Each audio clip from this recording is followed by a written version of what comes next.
this year. Fenwick's 4-2 this year, and Caravan is just steamrolling teams this year as usual, right? They're beating all the powerhouses, including a very close 37-33 victory over East St. Louis to start off the year. Jack Elliott leading the way at quarterback for the Caravan. Well, and so if you're Fenwick, you don't want to give up on this game, but what you want to do is decide what do you want to get out of this game. First, can you win it? The way to win it, you got to keep the ball in your hands, and you got to go for it on fourth down whenever you get a chance, because every time you give up the ball, Mount Carmel has a chance to go whatever it takes, 50 yards, 80 yards, all the way downfield. So you got to hold the ball and score every time if you can. Any chance for Fenwick tonight? I think it's going to be a blowout win for Mount Carmel. Well, originally when I started looking up this game and who was going to win by how much and everything, I predicted a 35-21 score. That was my original prediction. And then I kept reading, then I kept analyzing, and then I kept deciding this is going to be a little bit more lopsided, I think, than 35-21. But I think for the sake of argument, I'm going to stay with the 35-21 final score, which says Fenwick shows up pretty well here. If you're Fenwick, how do you come back? A devastating loss last week. They could have gone to 5-1. Now they're 4-2. You lose tonight. It's there's no bad thing in losing to Mount Carmel, but you would have been 5-1 coming tonight. A loss would make you 4-2. Now you're hurting. If you lose tonight, you'd be 4-3. You got to have at least 5 victories to get into the postseason. Yeah, so it's never good to lose a close one like that. At the same time, sometimes you learn from it, right? You either lose or either win or you learn from the loss. And so hopefully, what they're going to learn last week is they can't do that, right? And I think what Fenwick is saying earlier in the stories we've been reading is, and of course we were there live. It took them until the fourth quarter, like earlier in the season, to get their offense going. Then 2 weeks later, took them to the second quarter before they got their offense going. Well, here, they're not going to be able to wait any time before they're going to have to get their offense going. Now, Fenwick likes to make on fourth down, so we kind of tease it's a little bit of video game football, but I kind of like that strategy here against Mount Carmel. Thing is, on fourth down, if they don't make it, they're giving up a short field to a very good team. But I think punting the ball and keeping Mount Carmel further away from the goal, you still lose just maybe by fewer points. So I think you got to keep the ball, score every time, they score every time, and at the end, hopefully you have the ball one last time. Tough loss last week. How do you come back losing to a team that was 1-4 coming into that matchup in Nazareth Academy? Yeah, well, what you can do is you know what didn't work, and so you have to do something different. So if it means you got a senior at left tackle or something, now you got to put the other player there, junior at left tackle, and you kind of got to go that route. What didn't work, fix that, change that. Maybe you got to make a real cool fake play here or there to try to get some element of surprise, and you just have to go back, figure out what didn't work, articulate what didn't work, and then be able to articulate the new plans to the team and hope that your high school players are mature enough to be able to implement that articulated plan. So we're going to take a break. You are watching and listening to Mount Carmel taking on Fenwick here on Sports Broadcast Solutions. All right, we're back. Kyle Smith alongside Bob Vilsaway. We do apologize. We had the video capture device on, which picks up the natural sound of the audience in front of us as well as people in the booth. So if somebody accidentally pulls off some curse words, we might pick that up, but not as much now that we got the headsets plugged in. Well, but anyways, Bob, it's a fun game tonight. Mount Carmel 6-0 facing off against 4-2 Fenwick. And it is a good game tonight to see, but the weather is chilly, although perfect for football weather, right? We've been used to really some warm games recently, so it's the first semi-chilly game of the year. I'm actually in my leather jacket. Emily is over there in her, oh, wait, where'd your little blanket go? Oh, it's on her, there it is, okay. She's wearing it on her lap, so. Got Chris on videography. He's got a brand new device on his tripod, which allows him to get all the way into the corners. So he likes his new toys over there. It's a tall task for Fenwick tonight, but you know what? Mount Carmel has lost in the past. They're not the Pleasantville Lions basketball team that was undefeated until Toby Maguire and Reese Witherspoon came to town. If you've never seen the movie Pleasantville, you've got to see it. Fantastic movie. Second of all, you can beat this team, but it's a tall task. By the way, they're coached by Jordan Lynch, who was a Heisman finalist in the NCAA. Well, as a coach myself, there's always a lot. Well, you feel like there's always a lot combination that you can figure out to beat a team. The problem is how many times you got to try it and how many times you bang your head against the wall and not get there from here. But don't sell Fenwick short. They are a good team. They have a good defense. They have a good quarterback. Right. And, they may be able to make it close to the point where maybe there's a flag at the wrong time and an interception or a Justin Fields dropped fumble, and all of a sudden you get a pick up for 6 points that way. So we'll see. Right now I'm standing by my prediction of 35 to 21. It's not doom and gloom here, but they got to play the game. I think it's going to be 35 Mount Carmel, 7 Fenwick. I just don't see Merrick-Hill in this offense, able to go toe-for-toe with Jack Elliott and the Mount Carmel Caravan, even though they're at home. But really, they're not really at home. It's a neutral site. That also factors in as an advantage for Mount Carmel. Well, yeah, except Fenwick always plays here, right? So, I mean, it is their home field, even though it's not at their school. Right, but they usually practice at Fenwick. It does make a difference there. And, of course, in front of their home crowd and the fans and everything. And we've got a pretty loud band not too far away from us. Yeah. Well, here we go. Fenwick, nice little formation. 1 fake, 2 fake. Ball loose on the turf, but there's more Caravan around it than Friars, and I don't like that decision, Bob, one bit. Now you give Jack Elliott a lot of confidence. Ball near midfield on that onside kick. Well, we were talking about that earlier, and I'm not sure if it matters if Mount Carmel has to go 50 yards or 80 yards. So what they were trying to do here was get a situation where they have one more possession than Mount Carmel. So I don't know that was such a bad idea, but there is a flag on the field. I'm not sure what that call is. It's on the Friars. They were offside. And that'll give them – actually, no, it was they were offside, but Mount Carmel's going to decline it because sometimes you re-kick that. Mount Carmel definitely doesn't want to re-kick. So, oh, no, they are going to accept it. It was a late accept. And it was personal foul. I apologize. Right. It was personal foul, that was not a offside. 5-yard penalty. It was a 15. So personal foul. So Mount Carmel with the ball at the 40-something yard line here. So a really short field. And that's why you didn't like the call. Good pass out to the right. I like it. Get your quarterback some confidence, a quick pass, help out your wide receiver. Nothing like a quick pitch and catch to get the offense going. Well, that's just it. You're not trying to bomb it on the first ball, right? You're just trying to get your arm warmed up, make a completion, move the yardage marker, move the chains one at a time, get first downs, and score. One in the backfield, 4 wide receiver set for the Caravan. That's on the wide receiver, partner, but not the greatest throw by Elliott either. Well, I mean, you can't fault him too much. Maybe not, but it did hit him in the hands, didn't catch it. I think he was thinking about running before he caught the ball. He only needed 2 or 3 yards, probably thought he was going to get hit. Intended target was Daniel Taylor Jr. He's both a tight end and a D-line. Plays a little receiver as well. He's 6'2", 230-pound junior. The Fenwick front line, just three players. You would think Mount Carmel could just run it some more. There they go. Handoff up the middle, clean hole, and he's still on his feet. And all the way Darian in. Dupree is going to take it to the house, breaks off a tackle, touchdown Caravan. Here we go again. Again? Well, for the fans of the Caravan, Sure. It looks like another onslaught coming up. Well, it does look like that on the third play from scrimmage, and on the first running play, ran through that 3-person front line, broke some tackles, and went in. Look, Darian Dupree, he's a D1 recruit, but that's awful tackling by the Friars. You got to get lower and wrap up. Well, and you have to wrap him up. You can't hit him. You have a hit from the left, hit from the right. They balance each other out. He just keeps his feet churning and goes forward. You got to wrap him. Yeah. Arm tackles on a D1 recruit like Darian Dupree Jr. is not going to cut it. Well, arm tackles does work, but they didn't have arms on them. Well, I'm talking about you got to wrap at the knees when you just try to, do a little arm tackle at the waist. It's harder to tackle a guy that's great in the open space like Dupree. An arm bar across the waist isn't going to get it done, right? But I think they had to wrap him up and literally wrap him up. But now, like we said, a short field didn't matter there if it was a 40-yard run or an 80-yard run. He got back behind the defense, and nobody was going to catch him. Do you like the onside kick? I didn't like it one bit. Well, I feel like it gave you a chance to get the ball. They didn't get the ball, but like I said, it didn't matter where you gave the ball away to Mount Carmel, so it turned out to be a touchdown anyway. So you had a chance for it, but you didn't. Now, I bet you they don't try it again.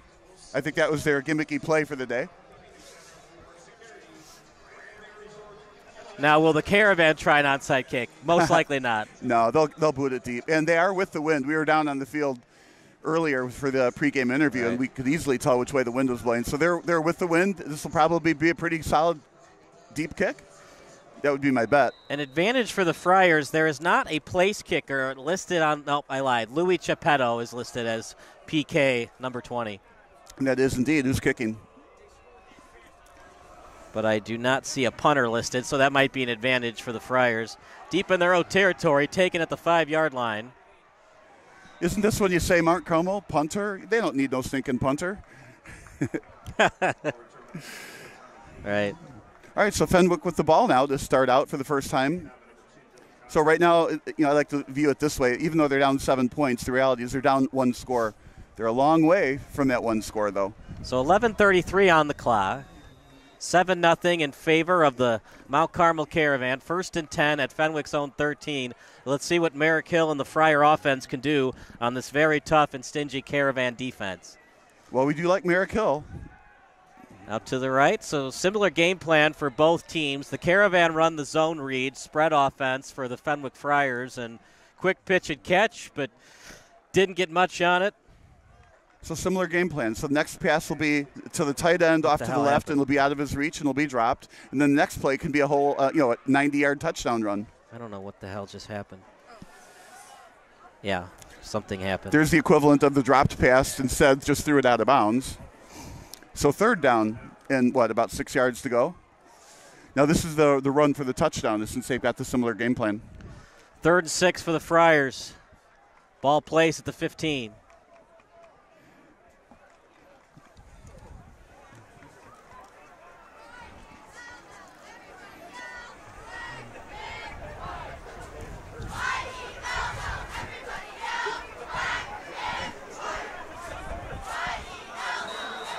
What do you want to run here? Probably a little button hook, I would assume. I would launch it. I would throw it deep. I would. You want to loosen up the defense. You want them to be afraid of a long pass later.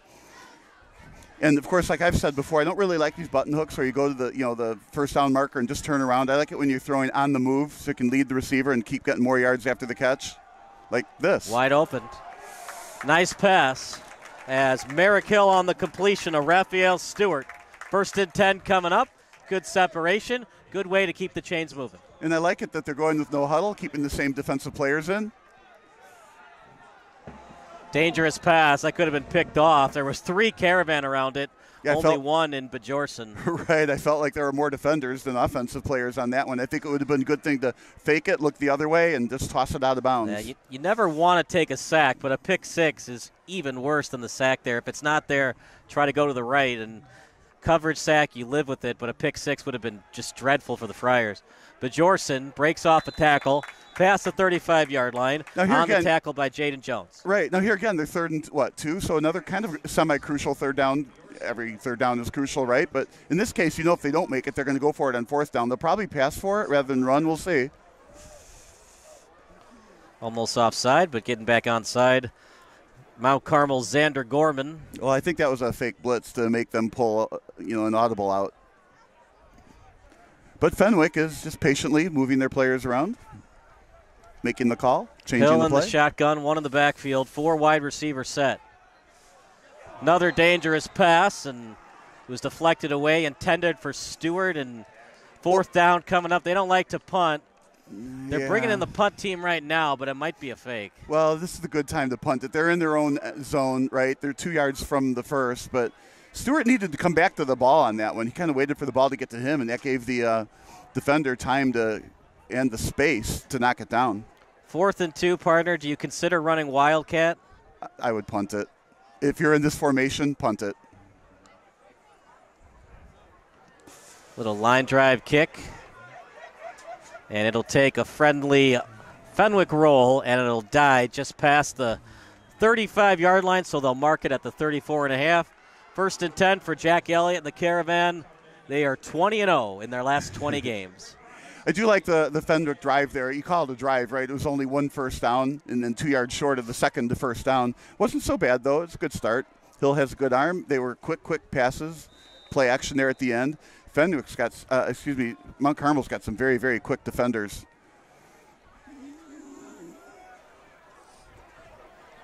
Now will they stay on the ground against this 3-man Fenwick front? Handoff. What a tackle in the open field. The great thing about that tackle is it moves it down to like 2nd and, about 18 yards.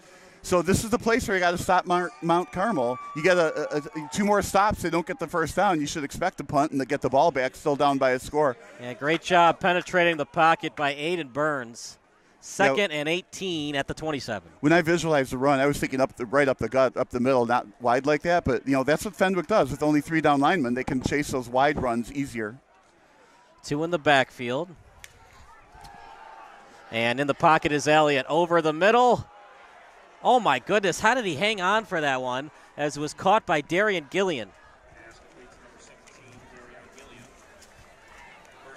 all you can say there was a nice pass deep right down the middle and a great catch. I thought it was going to get defended.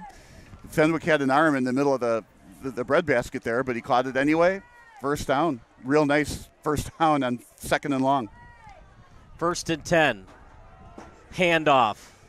No, it's a fake by Elliott, and it was maybe the wrong read, Bob. It looked like if you'd handed it off, it was one-on-one the other way between the tailback and the linebacker. My eyes usually don't get fooled on those fakes. That was some excellent ball handling there. I followed the runner right up the middle, but give Fenwick credit because the ball went wide and they did tackle him. That faked me out. Yeah, the tackle was delivered by Timmy Mulcahy.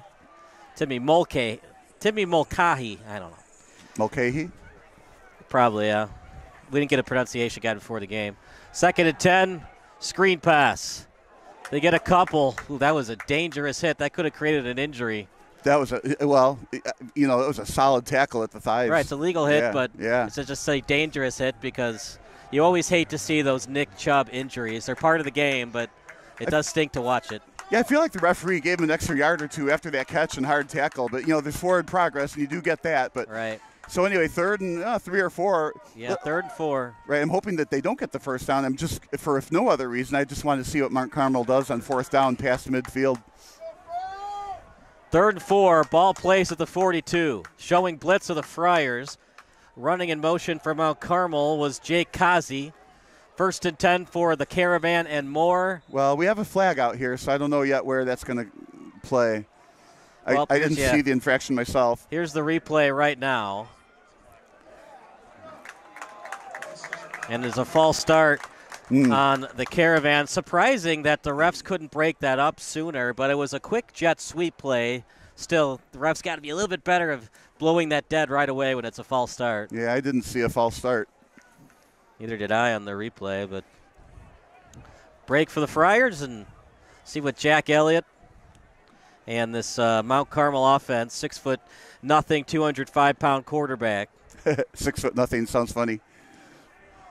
An even 6 foot. How do you like to phrase it? Well, when we were playing volleyball, the team we played one time whined about them getting beat by us 5'0". And of course, that was an insult to the team. Should I say 5 foot 12 inches? Yeah, I don't know what to say. But 6'0" doesn't sound like the insult that 5'0" is. 5 foot 13 inches -1.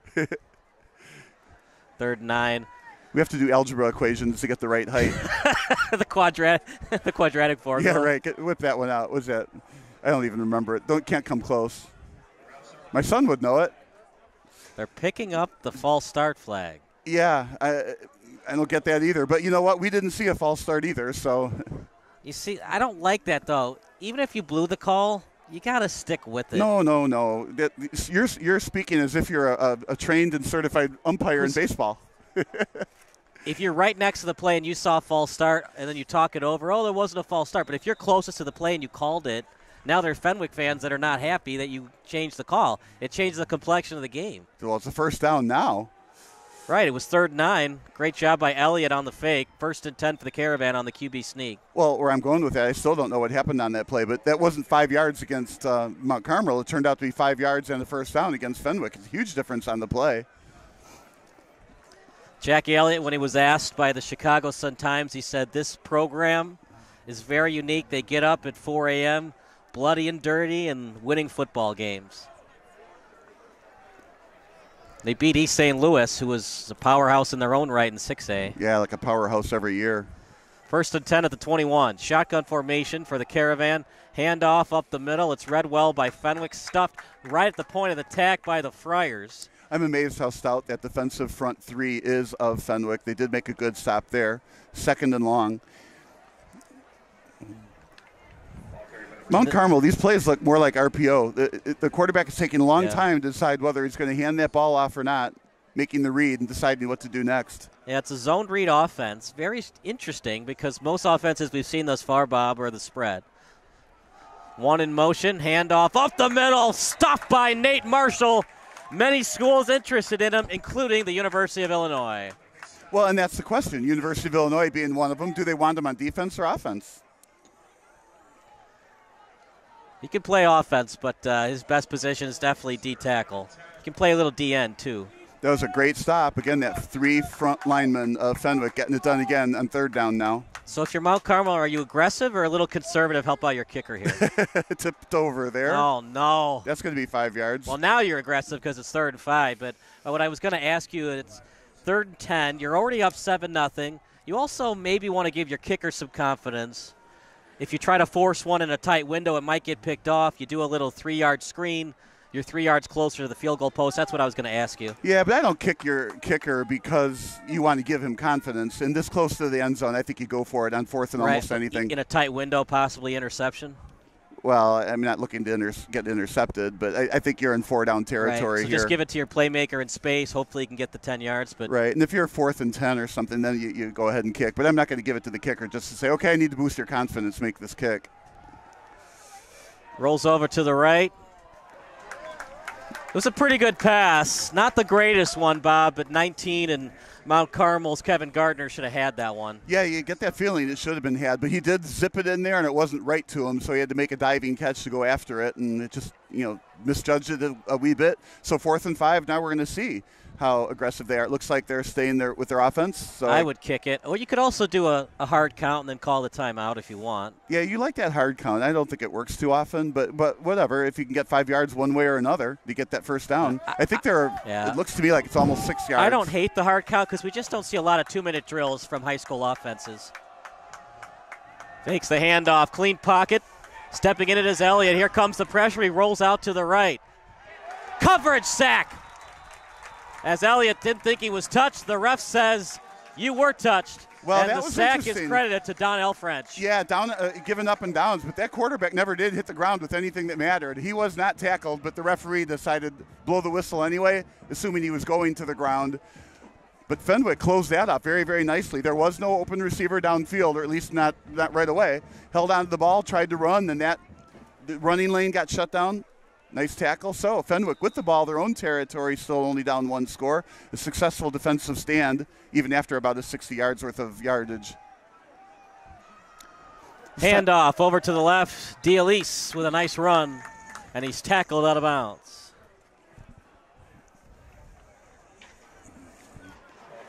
Yeah, I think, Merrick Hill never handed it off. That was a fake, and he ran left. So 2nd down. About 5 or 6 yards.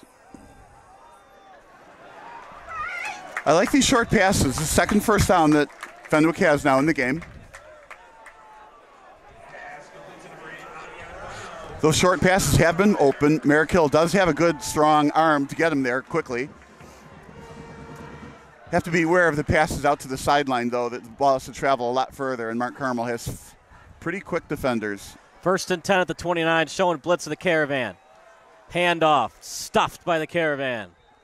The 20-0 team doing their best to go to 21-0. Well, and in this one, they're pushing 2nd and long now, and that's not what Fenwick wants to see. But right now, if they keep getting the 5-yard gains on these quick outs or right up the middle, you hold the ball, clock runs, only down a score. This is all right for Fenwick.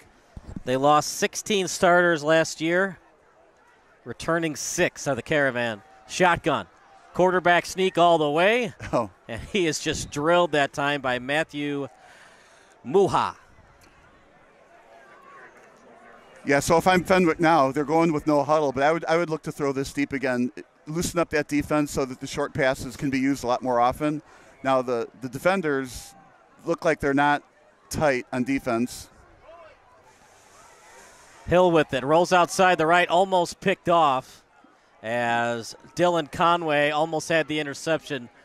4th and 11 at their own 28. Got a punt, and not a lot of things happening right now for the Fenwick offense. This has happened to them, though, in this season, Bob. Even that dominating win over Notre Dame College Prep, they were stuffed for their first 3 drives, and after that they got it going. But against the Caravan, you got to start good, not finish good. Well, yes, absolutely true. And at the same time, though, I think the magic of Fenwick is their ability to adjust. So they see what the defenses are throwing at them, and they make changes. They see what the other offensive team does, and then they make changes. Their touchdown was a run up the middle. They stopped the next 3 runs at the line of scrimmage up the middle. Good adjustments there. One hopper and decides not to go after it. Mount Carmel's Jackson Barons, and Fenwick will pick it up at the 34-yard line with under 4 minutes to go. Almost exactly at the same location that Mount Carmel started their last drive, 65 yards away. So Fenwick proves they can stop them. So they got to stop them again just to keep this game within one score. Either that or, like I said, pick up one of those Justin Fields fumbles and run it back. So it'll be 1st and 10 for the Caravan. A little bit cold tonight, but the wind has died down, so you don't need the gloves right now. Yeah, but it's really, really perfect football weather. A little bit chilly. You run around to stay warm. Right up the middle. Still on his feet. Ankle tackle got him. Darian Dupree, great running back partner, but let's give credit to this offensive line for the Caravan. I could run through those holes right now.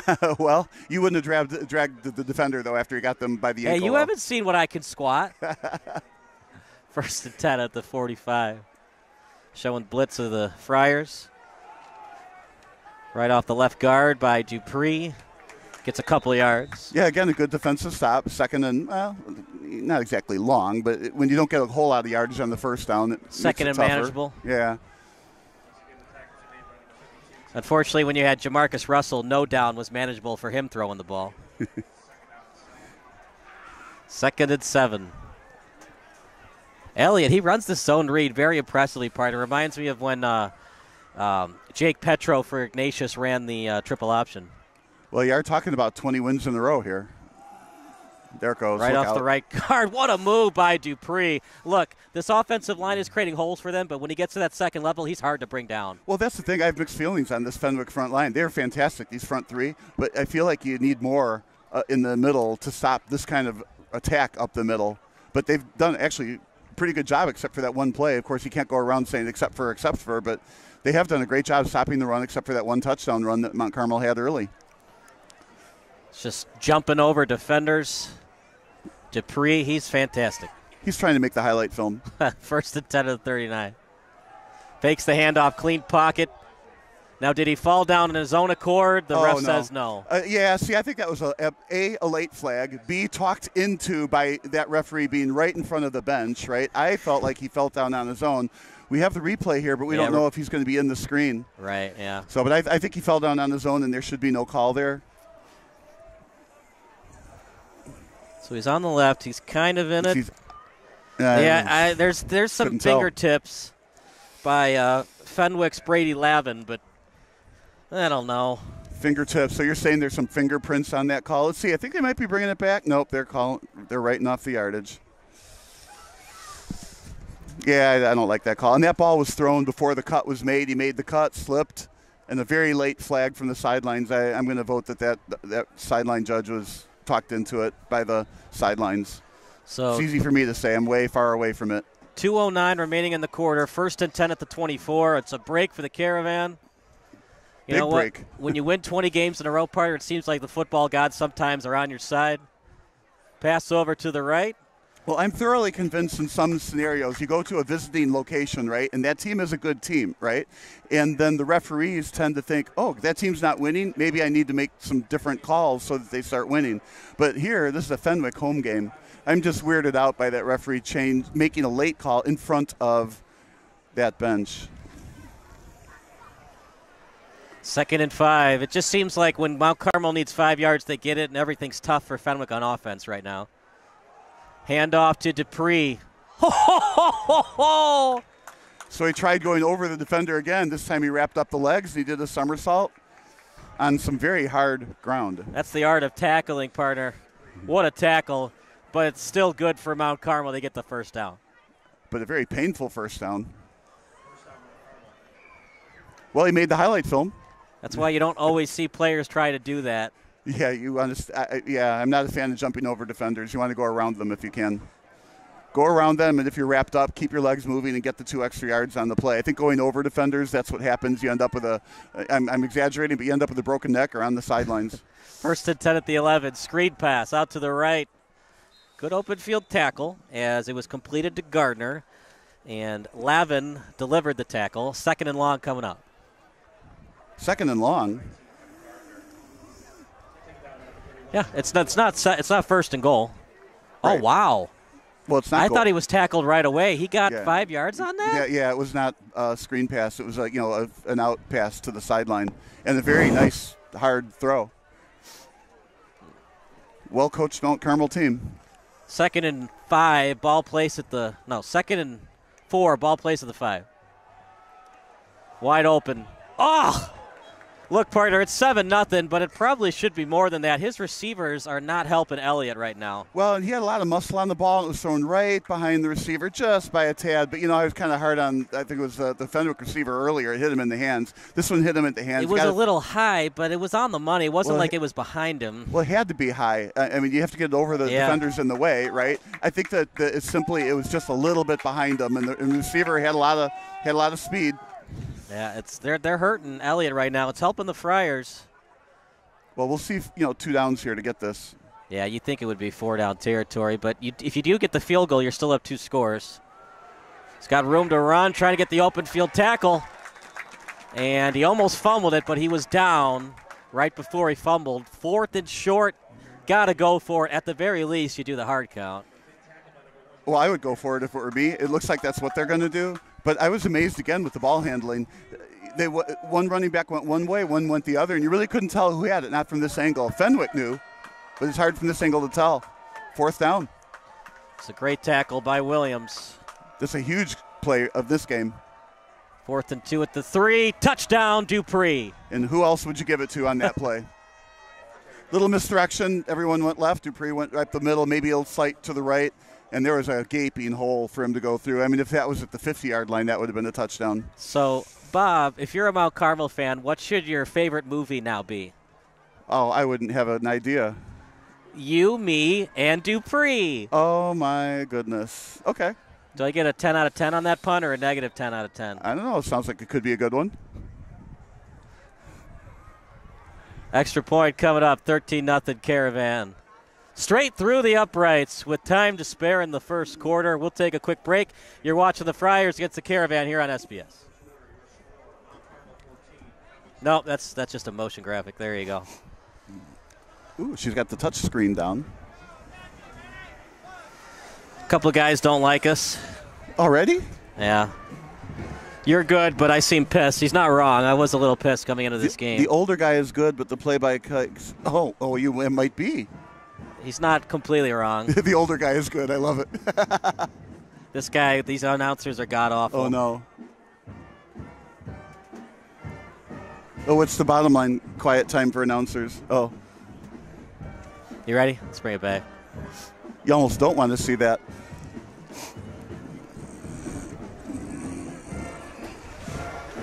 $14-0, Bob. It's all Caravan right now, and when you're a Mount Carmel fan, where do you carpool? Uh-oh. Where? In a Caravan. Oh, of course. I should have known that. You fell right into that one, partner. Kickoff to the Friars. Williams will take it. He gets past the 15, and he's brought down at the 20, and actually it was Tommy Thies to take it. Well, partner, you're down 14-0. You want to score touchdowns, but you got to find some way to get points before halftime, even if it is a field goal. Well, we've said this before, right? You got to keep moving the chains. In this case, they've been effective throwing short 5-yard passes. You got to keep doing that, and of course, you have to throw in a deep pass or two. Maybe it gets completed, stretches the defense. But at this rate, 14-0, you multiply it by 4 quarters. That's not a good final score. Shotgun formation and a handoff up the middle. Got a couple of yards as they hand it off to Amir. And that will do it for the quarter. So it's 14-0 Caravan. We'll take another break. You're watching SBS, a broadcasting network for everyone. Run AFS. Thank you. You're a gentlewoman and a scholar. Is that a phrase? I know it's gentleman and a scholar. Can you say gentlewoman? Sure. They do that for congressional people all the time. The gentlewoman from Vermont. All right. Like, you don't need this mouse, do you? Okay. Told you, man. I warned you. This ain't my first rodeo, but it looks like it's yours.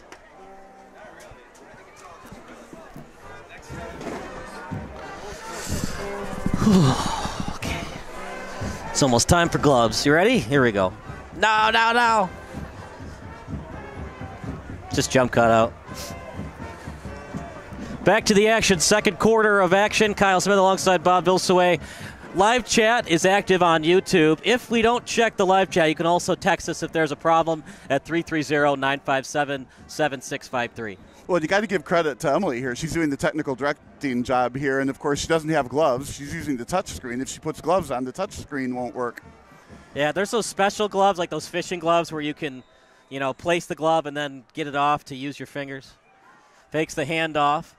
Out to the left and drilled on the play was Will Gladden. Yeah, that wasn't very far upfield, but back to the gloves thing, or get one of those pens with a little rubber tip that you use on your cell phones or something.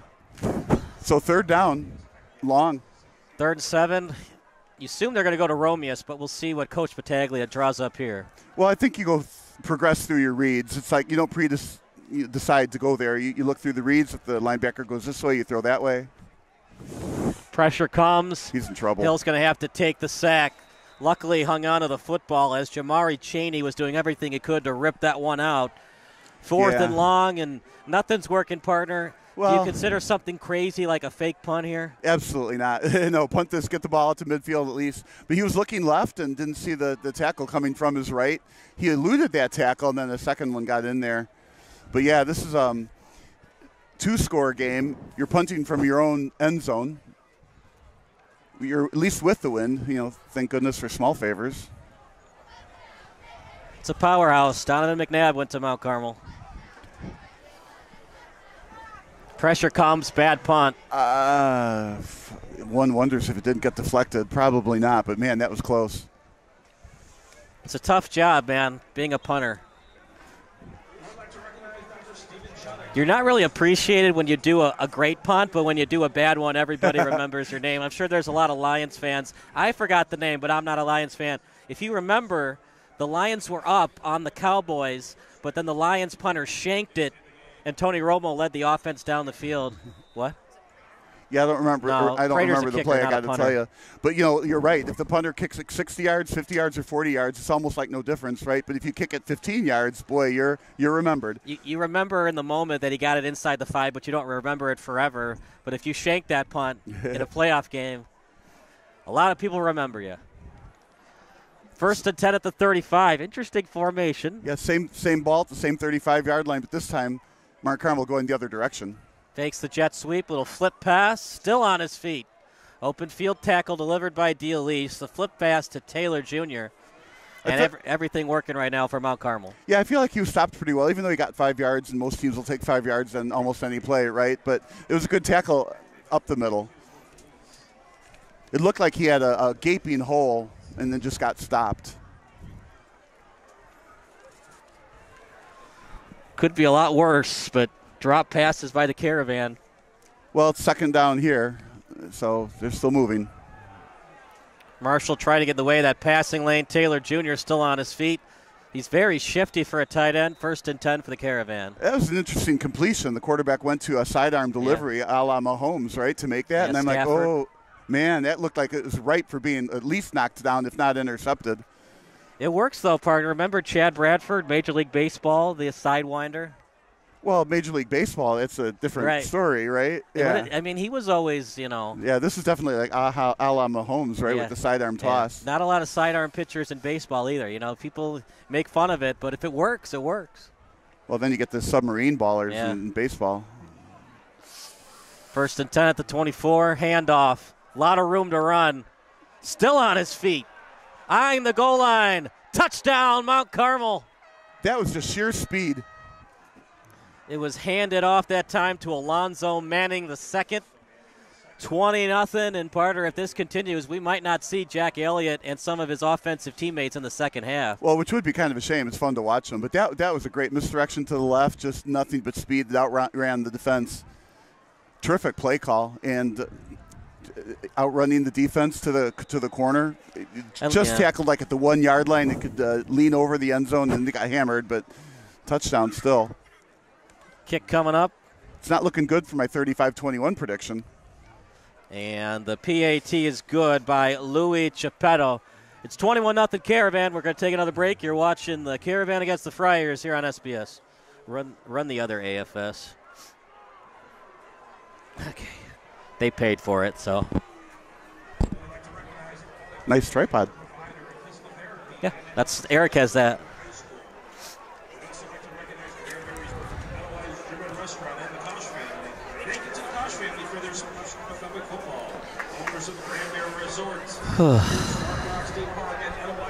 I gotta pee really bad.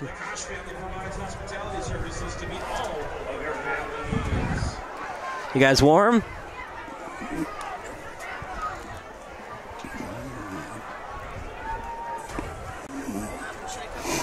Yeah. Back to the action. It's 21-0 in favor of the Caravan. Well, and that's the thing right here. The game is getting a lot of it out of hand.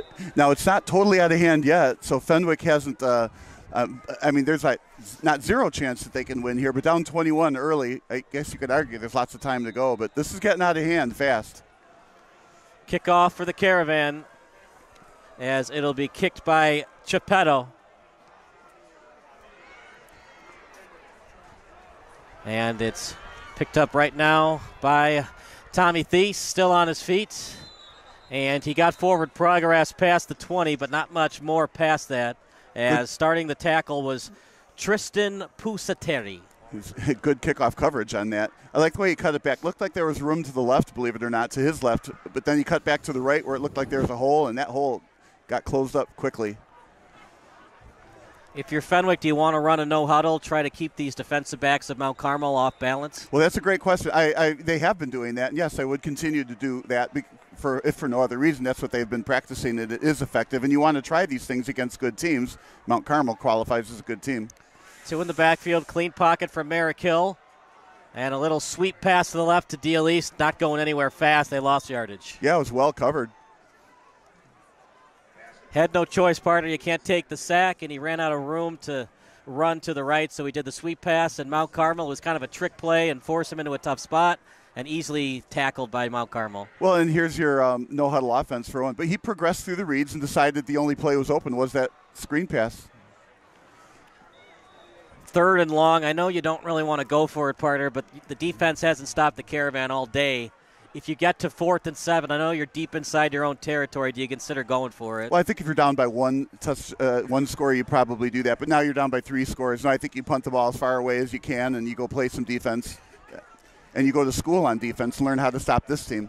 It is 3rd and 7. Need to get at least 3 yards to even consider going for it. Both teams have all 3 timeouts. Well, you're with the wind here. I like the thought of airing it out. Hill's got a good arm. Zone coverage for the Caravan over the middle. Oh, he aired it out right over the middle, but nobody was really open. 10 to target was Bjorsen. I would go for it, Bob. What do you want to do here? Oh, I'd punt. Let's see what they do, but I would punt. They're going to punt. Yeah, that was Avian Brown that he was throwing to, and Avian wasn't looking. I think Avian felt like if he was going to get the ball, it needed to be further downfield, I think.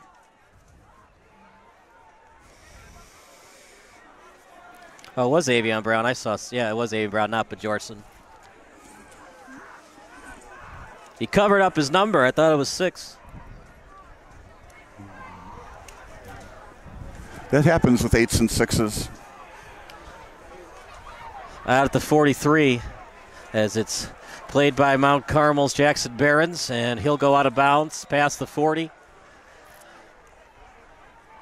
Things are rolling right now for Jack Elliott.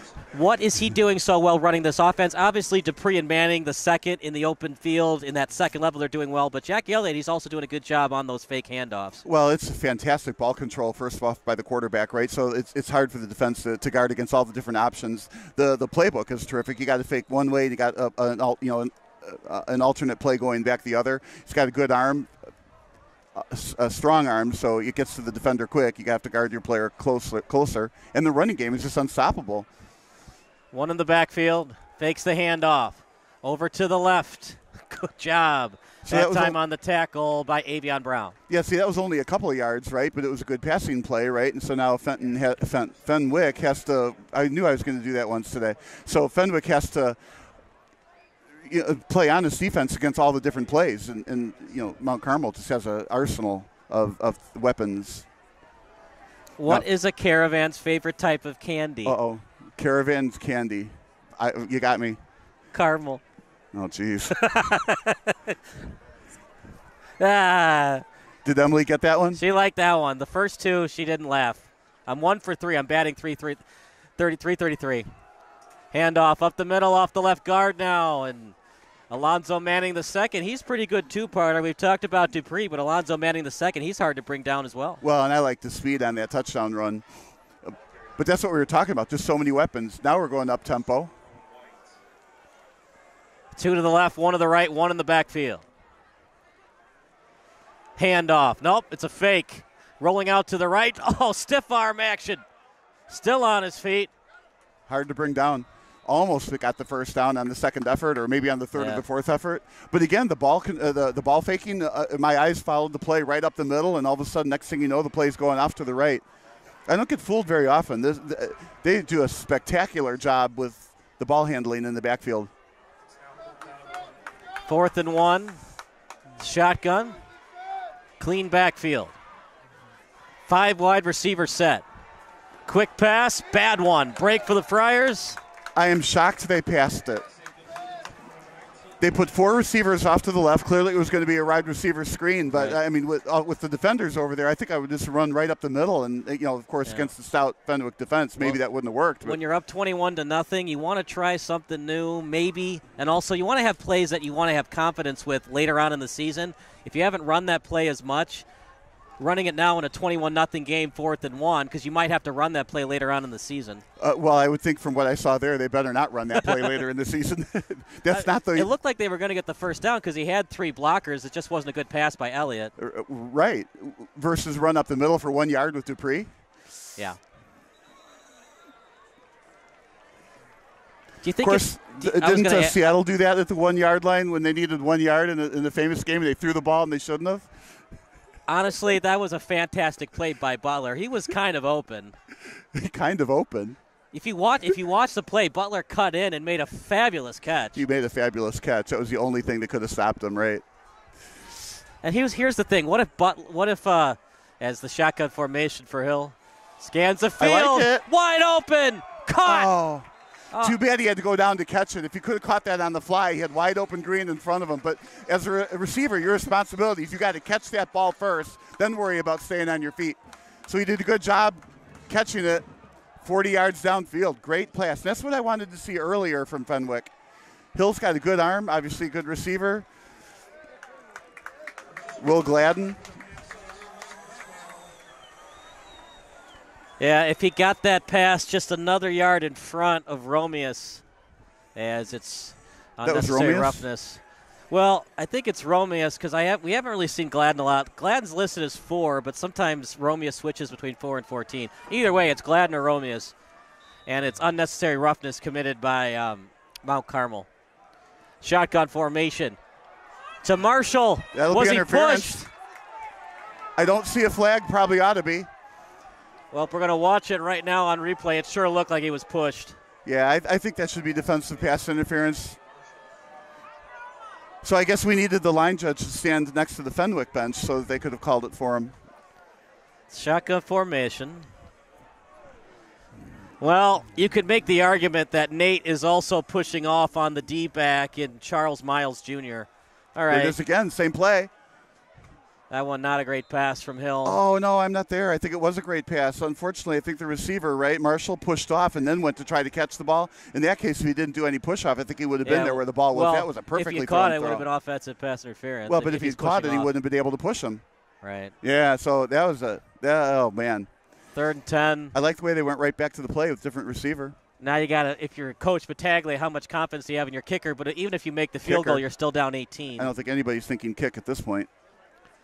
3rd 10, ball placed at the 20. Pressure comes, and Hill's going to be sacked. It for Hill. Now you got 4th and 15. Well, you wouldn't punt, right? Too far for a field goal. What are they going to do? They're going to credit the sack to Banks. Hill comes out. Yeah, you got to punt. It's a long field goal if you want to even think about it. They're placing the ball at the 25, which means it's a 42 attempt if you want to do that. And the field goal doesn't really help you that much, Bob, because you're still down 18 points. Yeah, I'm saying nobody's thinking about a field goal. I'm surprised they're punting here. Do they really care if the ball's down at the 5 or the 25? Well, right now it looks like they're going to do the kick. Oh, they are. I did not one. expect this. 42-yard attempt. Not a great snap. The hold is there. The kick. Straight through the uprights. 42 yards for Noah Sir. We're going to take a break. You're watching the Friars against the Caravan here on SBS. There it is.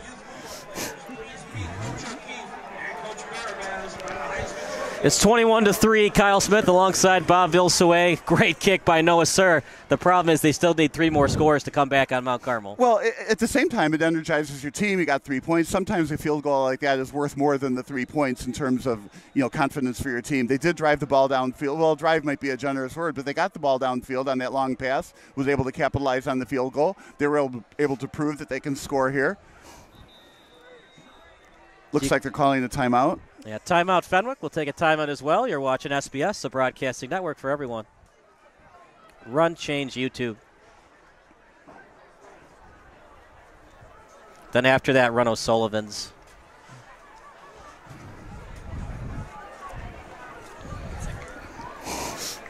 What are you doing? What? Fenwick, yeah. I love his name, Recruitling's Sports Video Service. Talk about a commercial. Getting every game you can, throw a commercial out there. I love it. Do you think he gets people that chat him? So do you offer sports video? Obviously, I'd say. That's his hope. I don't know if it happens. So will you video the sports that we do? All right, bring it back. Just transition it.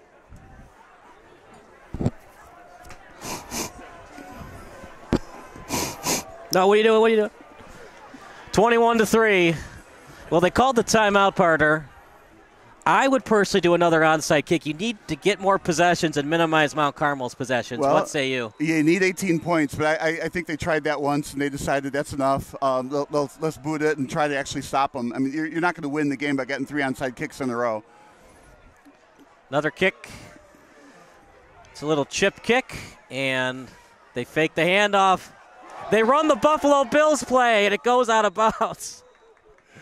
Well, in Nashville it was the Music City Miracle. That one was the Mount Carmel. Oh, my goodness, what happened? So he threw it backwards, which means it's a backward lateral. The ball is live. In this case, he had enough momentum on the ball where it went out of bounds, and obviously not where Mount Carmel wants the ball. Fenwick, in their usual kickoffs, they do like to – it's not a squib kick, but kind of like a high but short kick, so the return isn't as likely to be a long kick. I think they should just kick it all the way and stop the run back. But well, the ball's they're at the kids. You want them to have now. a little bit fun, but you also want to execute if you're going to run that play. It was a good time to run that play ahead 21-3. Look at this. It's going to get the edge. Gets to the edge, past the 30, a little step over move, and man, Mount Carmel's having a lot of fun on offense right now, Bob. Yeah, that was a 16-yard gain around the left side, and that was where all the real estate was.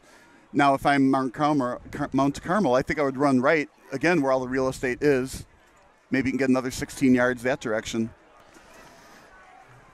Darian Dupree, what else can we say but an excellent football player. And when you can go left and gain a lot of yards, it puts the ball on the left side of the field, and then your quarterback can roll right. 1st and 10 at the 31. Fakes the handoff. Here comes the pressure. Elliott can't get out of it, and it's a sack delivered by Rowan White.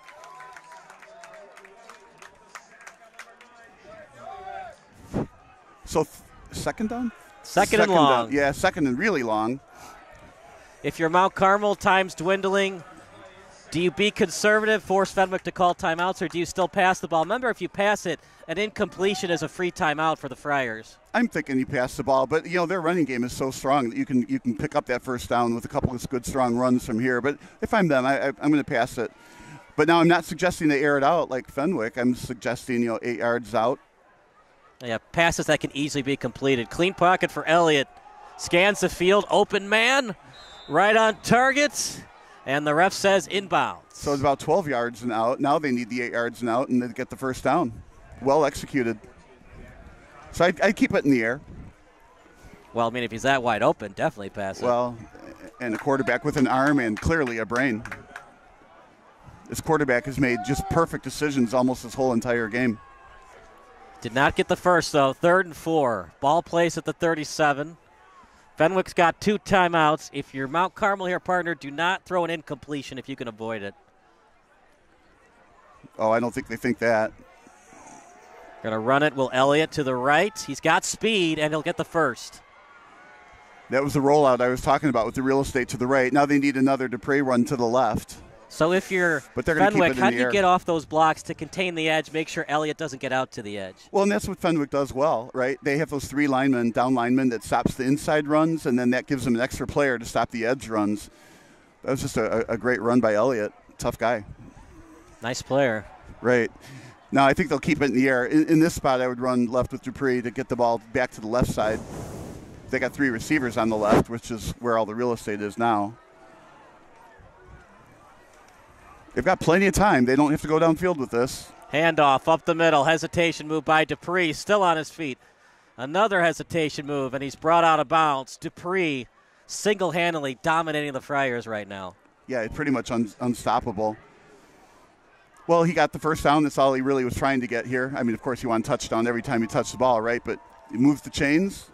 They've still got plenty of time. 2:43 to go. 3 receivers again to the left. 3 receivers to the left, 1 to the right, 1 in the backfield for the Caravan. Jack Elliott will take the snap. Fakes the handoff. Breaks off a tackle. Still on his feet as Taylor Jr. creating havoc once again against the Friars. Boy, he's tough to bring down. Got a couple yards after the catch. Stayed in bounds. Clock running. The other issue, too, partner, Mount Carmel has higher enrollment than Fenwick, so they have more players to choose from. I don't know if that's a huge difference, but it factors into it. Fenwick's in 5A and Mount Carmel's in 7A for a reason. Well, yeah, right. But there's a lot of recruiting that goes on in the Catholic League schools that the public league can't do. That's why a lot of people would like to see the 2 leagues different. Public league over here, you can't recruit. Private league over here, you can. In the pocket, trying to throw it downfield, pushes off. I'm surprised the flag came out. Sure, there was contact, but that was totally incidental. Let's wait here, partner. It might be called on the offense. Well, I'm not sure, but I think there was contact, but I don't think it's flaggable contact. We're going to watch the replay here, which unfortunately we can see and you can't, but you can play it back on YouTube, which is the whole point. Which is basically what we're doing. Yeah. It looks like it's on the offense. He ran over the defender. Yeah, to me that was incidental contact. You don't make that call. Yeah, if anything, it would be on Gilliam, but can you make the argument that it's DPI on Lavin? Well, he's already been called for that, so the refs are looking for it. Well, are they? Yeah, I don't know. Well, you know, if I don't see. Once an offender, always an offender, right? When you see that as a ref, sometimes, okay, 31's on 17, 31 might commit a penalty here. Yeah, but it reminds me of blocking in basketball. I mean, or charging in basketball. You're in your defensive position. The receiver runs over you, and then you get called for interference. I just didn't like that call. Anyway, first down. 1st and 10, 1 in the backfield. Fumbled. And a fumble, trying to fall on it is Elliott, and the Friars have it. Fenwick got it.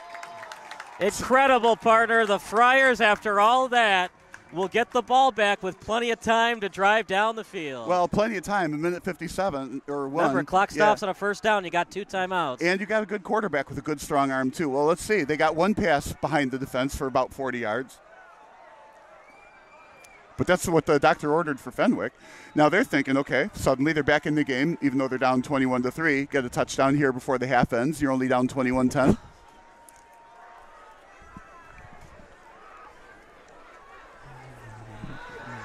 There's the aired out pass. One-on-one coverage down the sideline, and just a tough completion, partner. Great coverage down the field. You force the quarterback into a fade route, and unless you've got Aaron Rodgers' arm, that's just almost an impossible completion. Well, he was well covered, and I think the completion would have been out of bounds had he caught it. But I like it. They're going downfield with the ball. He's just got, 3 receivers, fly patterns, essentially. He has to pick which one he wants to go for, left, right, or middle. Left side didn't work. Try the right side now. If there's not a safety, you got to kind of key on the safety. Where does that safety go, and go the other way with the pass? That way you get your one-on-one. Wouldn't that be something if after all that, Fenwick was only down 2 scores going into halftime? Yeah, it sure would. Fakes the handoff. Good pass with room to run.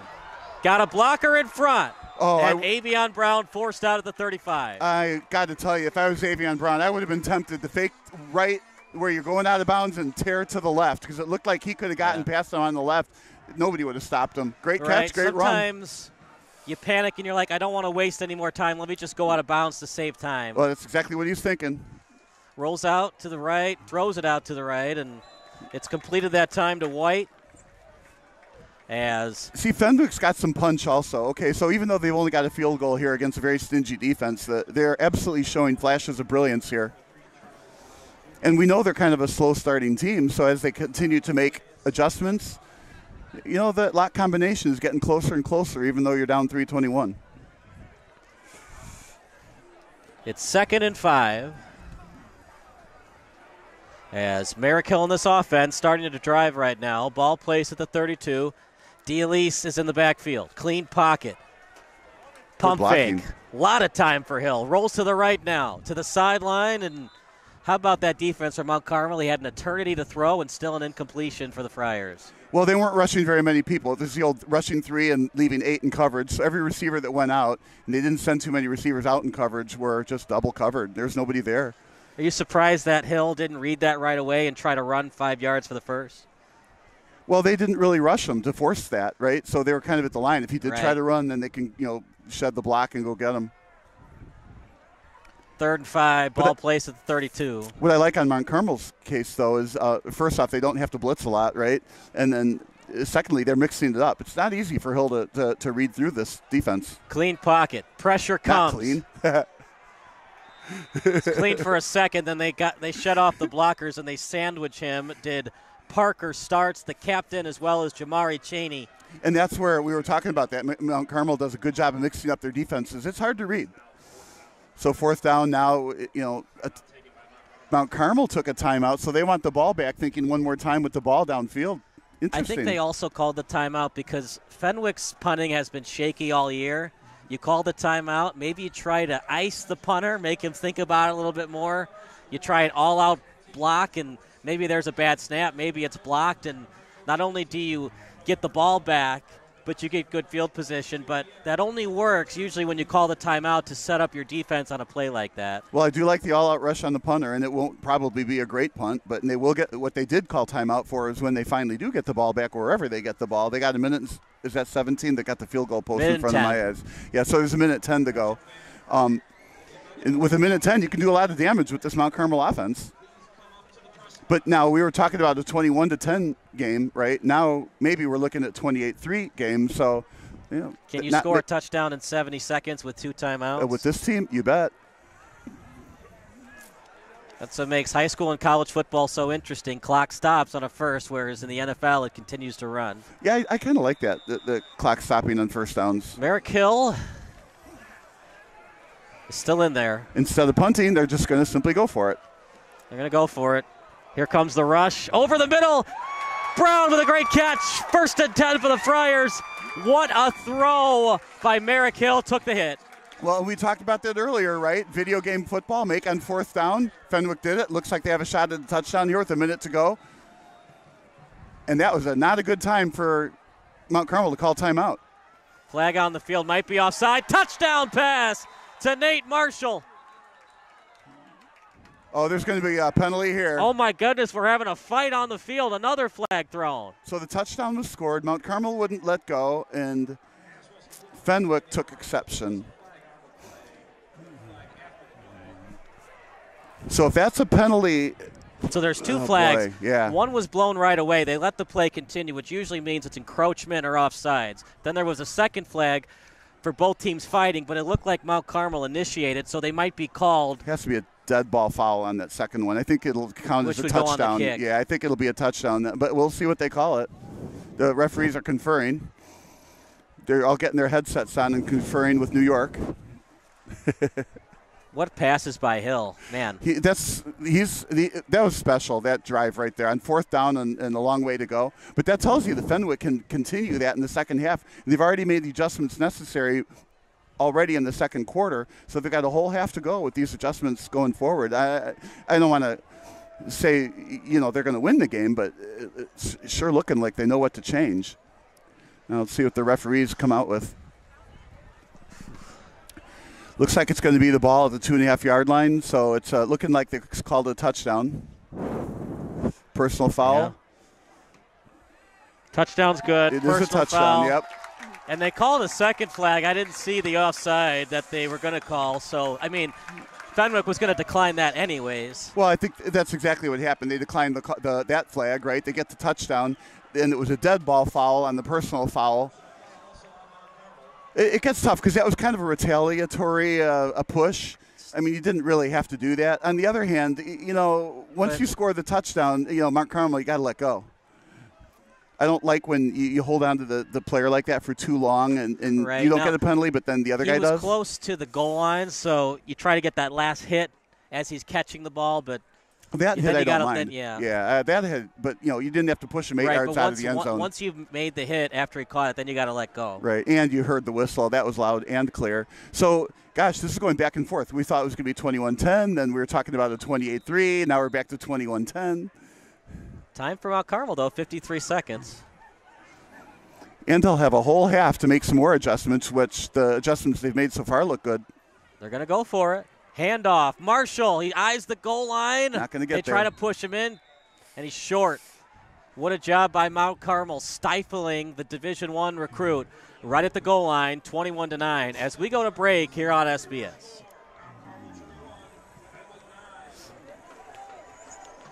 All right, that's it for them. Then we got to start running O'Sullivan's and Forest. Where's my jetpack? Did I leave it in my bag? Jetpack? Yeah.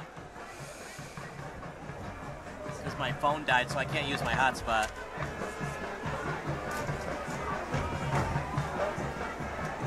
No. I don't know. It's somewhere here. Probably in my camera bag.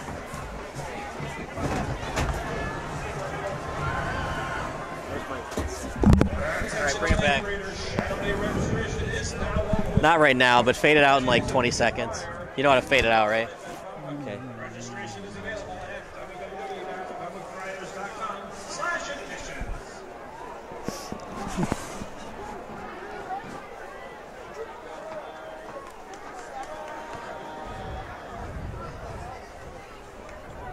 Yeah, fade it out in like 10 seconds.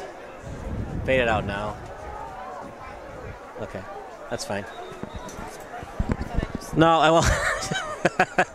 That's okay. Let's bring it back. Back to the action. Kyle Smith alongside Bob Vilsaway. 21-9 the score, and Fenwick's fighting, partner. It's a tough Mount Carmel team, but they've got some fight in them. Well, Fenwick is a good team, too. I mean, they are 4-2, almost 5-1, right? But now the score could have been 21-11 if they made it, 21-10 if they kicked it. It is 21-9. So we'll see if they do get close enough at the end of the game, if that two-point conversion or that fake ends up costing them something. It's all back to that 4th and 1 where they did the screen pass. It's 9 unanswered points for Fenwick since then. Kickoff, return, past the 20. Still on his feet with room to run. What a return, Bob. Took his time, was patient. Then he shut off the block and all the way to the 40-yard line. Yeah, it looked bad there. Looked real bleak there for Fenton, but he got tackled from behind. So there's some speed on defense from Fenton there. Fenwick. I knew I was going to. I told you I knew I was going to do that. Yeah, you blew it. That's because I'm trying to recruit a player from Fenton to play volleyball. Well, maybe you should be recruiting for Fenwick. Maybe it's a sign that you shouldn't be saying Fenton anymore. You might be right. Ball to 39, 61 yards to go to the end zone. Pump fake. Elliott still with it. And Taylor Jr., the intended target. Yeah, that was well defended, and they had to throw that away and go back and get him at second down. Good job of Elliott getting that ball off instead of taking the sack. Sack would hurt you. An incompletion stops the clock. Well, exactly right. Stopping the clock, and that's why he threw it out of bounds. He threw that in that spot where only the receiver can catch it, defender can't, knowing, we're only at second down here. And almost midfield, but not a lot of time. 30-something on the clock. Do you stay aggressive, or if you get sacked here or you lose yardage, do you take a knee and just accept the 12-point lead? I think if you're Mount Carmel, you never take the knee. You go for it. Even if it's 4th and 22, you go for it? Go for it. No, I'm not Makes that the bad. handoff. Oh, my goodness. Fumble, ball loose. Fenwick's got it.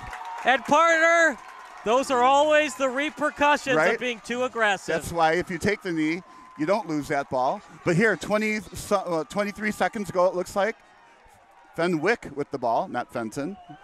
And with Hill, a good quarterback, something can happen in this 23 seconds.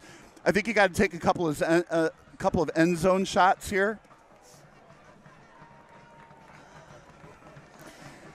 If you throw it right down the middle, and looking at the timeouts left. Got 2 timeouts for Fenwick, 2 for Mount Carmel. So you don't have to go for the end zone. You can go halfway on the first pass and the rest of the way on the second pass. Maybe you get a second or two for a third attempt, the second attempt at the end zone. Anything over the middle, unless it's a first down, you probably call a quick timeout. Right. You only have 29 seconds to work with. What an opportunity to pull within, 5, 6? Clean pocket. Hill takes his time. Now he'll roll over to the right. Tough pass. Intercepted. Picked off. That's a tough pass, partner. Great read that time by Xander Gorman, and a killer for the Friars. Yeah. Hill, you just got to throw that one away. I think you took that possession a little bit lightly. I think in that case the receiver wasn't open. It's okay to throw an incomplete pass on the sideline. I would have thrown over the middle, not to the side either. The sideline is the longer pass, easier to intercept. I would have gone down the middle, maybe not into the end zone. Right, and remember you had 2 timeouts. If you want to run for it, you could run 3-4 yards, and when the defense comes to you, do the quarterback slide, then call the timeout. Well, it's never good to have an interception against you, but if you are going to have an interception against you with 21 seconds to go before a halftime, and they have got 80 yards to go for a touchdown, this is a good place for it. Most likely going to run it, but... Well, we'll see.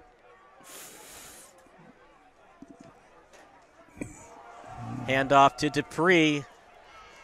And he gets to near the sideline and then brought down by Thies, and that should do it for the half. Yeah, it looked like he had some open running room over there, but that got closed down fast by Fenwick. So, again, that defense that covers the whole entire field with the 3 down linemen was able to shut that off. I mean, you would think Dupree, he's a great running back with a lot of real estate, could go all the way perhaps.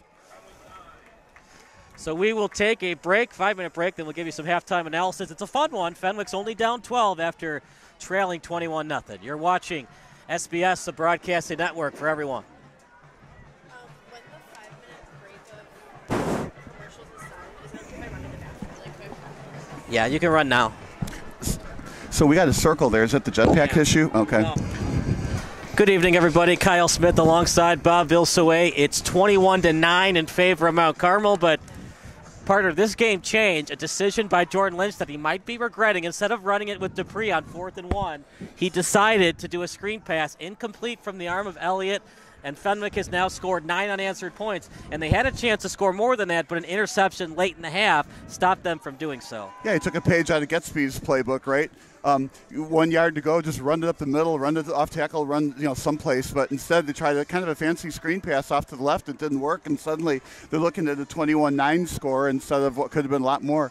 But it's a lot closer game. It doesn't mean they haven't lost it yet or anything like that. There's another half to go. It is a 12-point lead. So Mount Carmel, although they might be regretting that decision, does have a 12-point lead and should be kicking off. So Fenwick will start off with the ball first. Fenwick, though, played a real nice second quarter. So you feel like if they continue to be able to make the adjustments or continue to execute the adjustments they made, they can actually get back in this game. And, maybe it's not such a, on paper, one-sided look.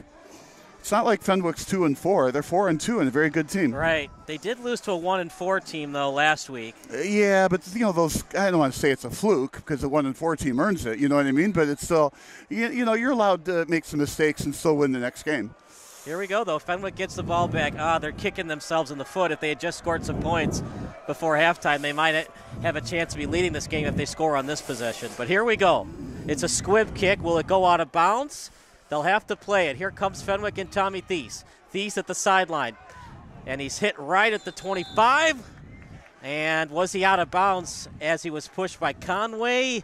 It looked like he was out of bounds, but they're not going to call a late hit on Conway. Oh, I thought he was in bounds when he got that hit, but I was marveling the run back. He went around the hit, and then there was a late push after the hit from Conway. Oh, that's what you wanted called? Yeah, I just marveled at the way he got around the, he got up to the 25-yard line to go around the defender. I don't know which one it was, but he made a good move to get there from here.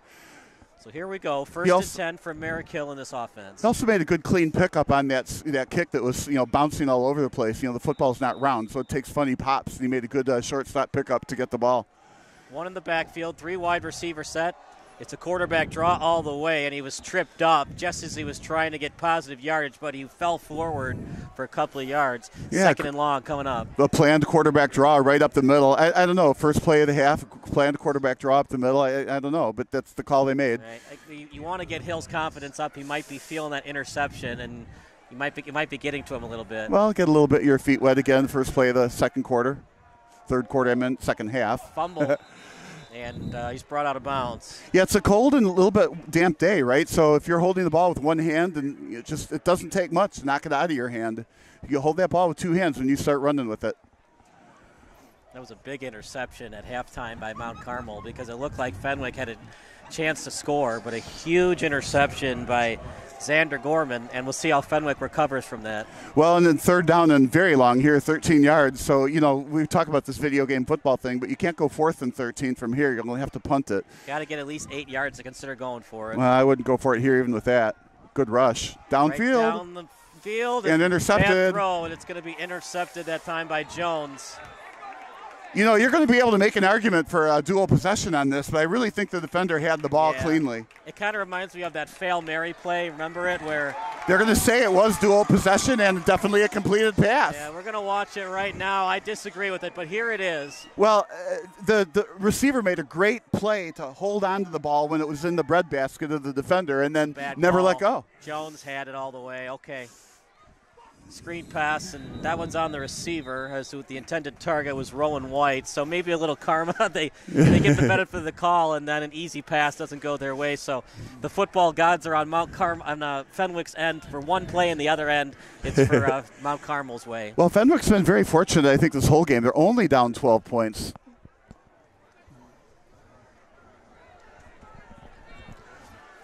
I mean, they're in it, partner. If not for that pick, it could be 21-12 or better. They're absolutely in another quarterback draw. But you also got to keep in mind that a fumble from Elliott and a pick from Elliott put them in this. Well, actually, 2 fumbles by Elliott put them in this spot. Well, although true, I mean that's football. That's all part of the game. Right. And the ball does bounce funny. Football's an interesting game. The Vikings still almost went to the Super Bowl even after they fumbled it 6 times in the NFC Championship game. Completed pass from the hand of Merrick Hill. It's 3rd and short coming up. Sorry, that's just a very talented throw by Hill. That was a receiver I would never have thought was open. Threaded the needle. It was a great catch. It kind of reminds me of that saying, NFL open, and there's college open and He's NFL not open. But the quarterback throws him open. Yeah, and that's kind of what that was. This Hill's got a future. You think he's a little small for quarterback? Well, is there such a thing, really?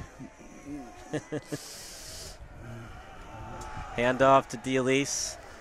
It's close. At this level, they usually give the benefit of the doubt. Well, he definitely made it. That's what the linesmen are saying. They're going to move the chains. Yep.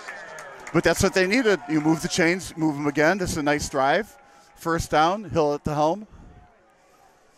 I mean, this isn't so bleak here. No huddle. Yeah, I like that. 2 in the backfield. Push the tempo. Clean pocket for Hill. Now here comes the pressure.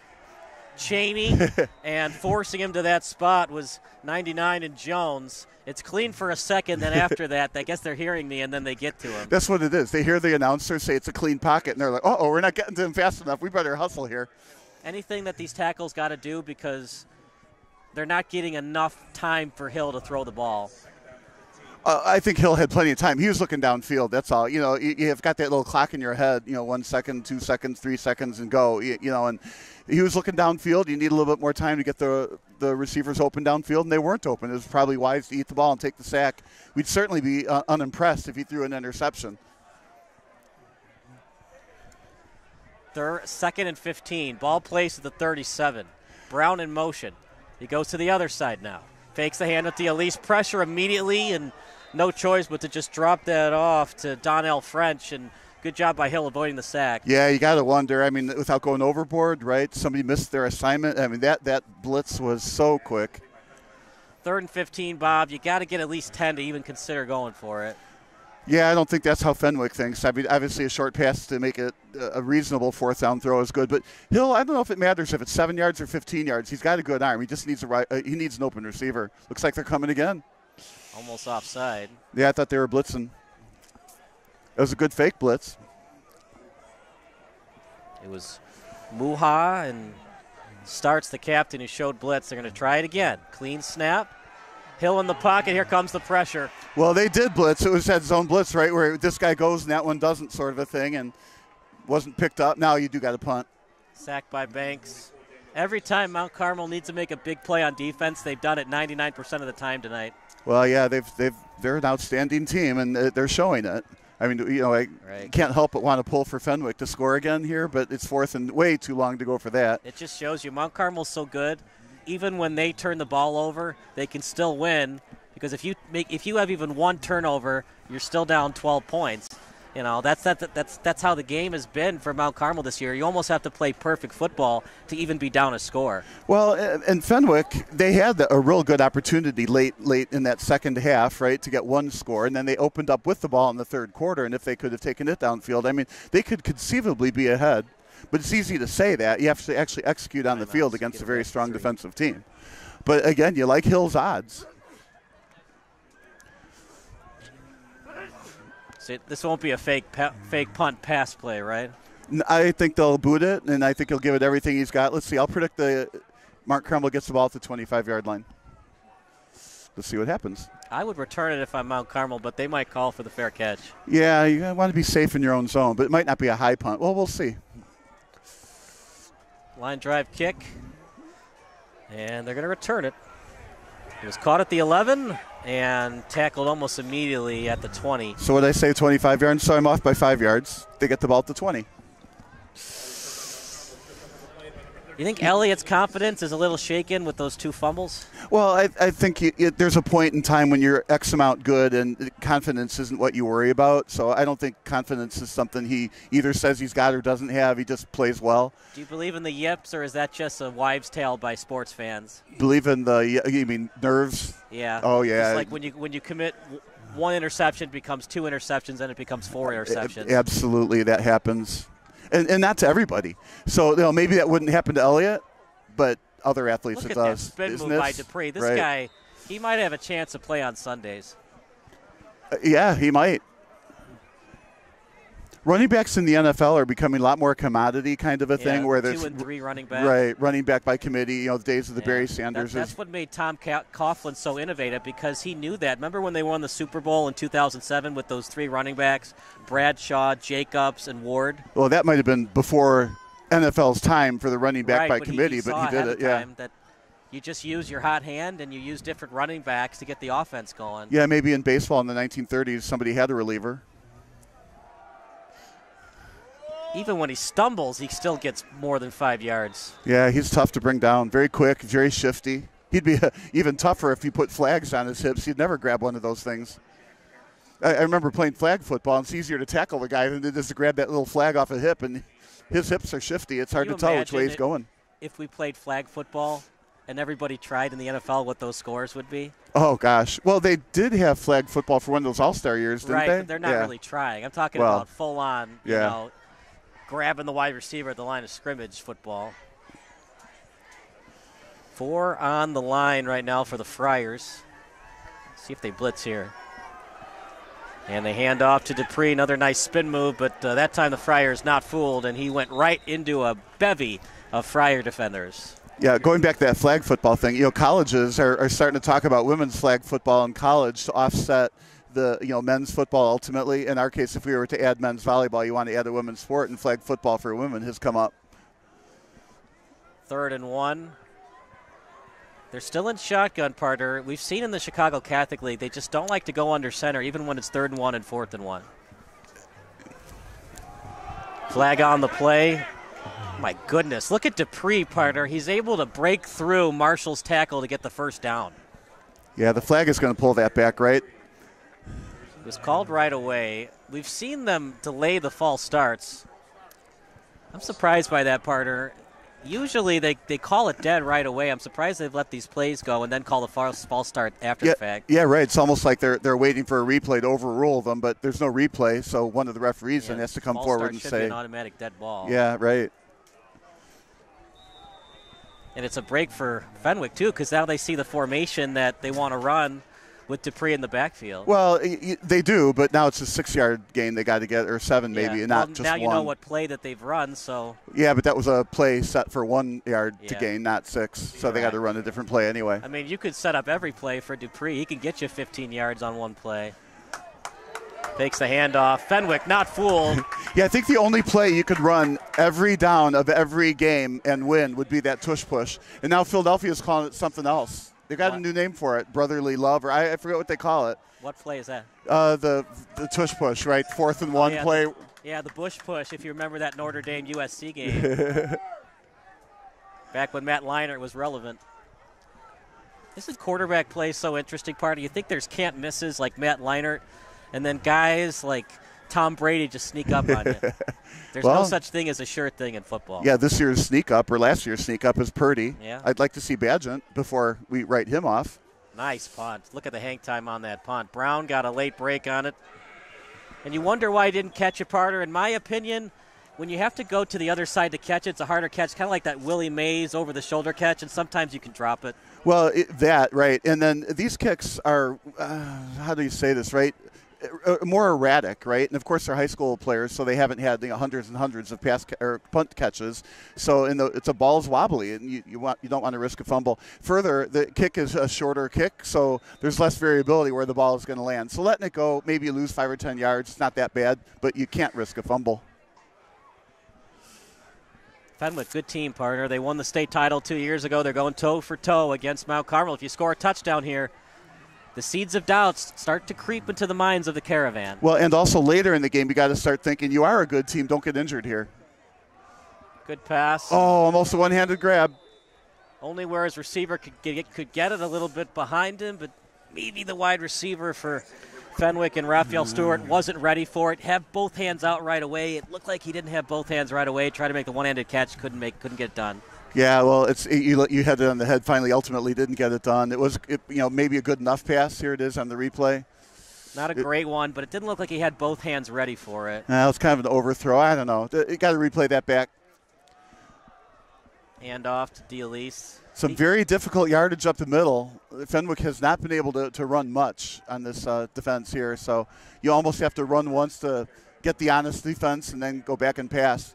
But what has worked is downfield passing for Fenwick. You might have to try something gimmicky, like a flip pass or something to get your running back out in space. Well, what you do there is you give your receiver more time to get open, and Hill does have the arm, so even if he's got more time in the pocket as a result of the flea flicker or something, the receiver can get downfield. Gets outside the pressure to the right. It's one-on-one.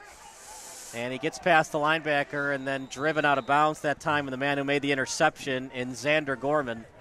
Yeah, I'm going to bring this out. To me, ball protection, you got ball security. You got to hold that ball with both hands. He took a pretty solid hit while he was holding the ball with one hand. And if that hit maybe hit the football out of his hand, obviously that then becomes a fumble.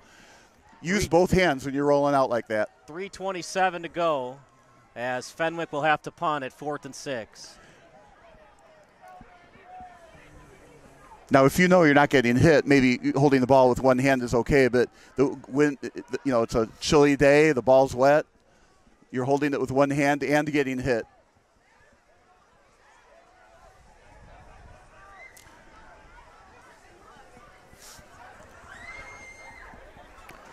We think this is a with the wind punt, kind of low. It was touched by Fenwick, but they did not go after it, and now they do. Wouldn't look like it went off a foot of a Fenwick player, but it was still in play. And well, that's that oblong football. It takes funny hops, right? But it ended up being a pretty good punt. And this game is a very good one, 21-9, 12-point lead. We're kind of a half a step away, though, from if Mount Carmel can score one more time here. That'd be it. Yeah, it might be. Field goal that Fenwick would still be in it, but a touchdown, that would do it for the Friars. Football, sometimes one play can change the complexion of it. Sorry. After that screen pass, it's been mostly Friars since then. Throws to the right, breaks through a tackle, still on his feet, first down Caravan. And it was completed that time to number 10, Maurice Densmore. I apologize, it was Matthew Marquette. 1st and 10, ball at the 45.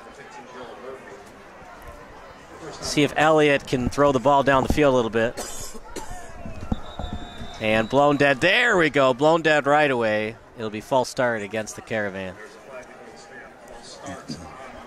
2:23 to go.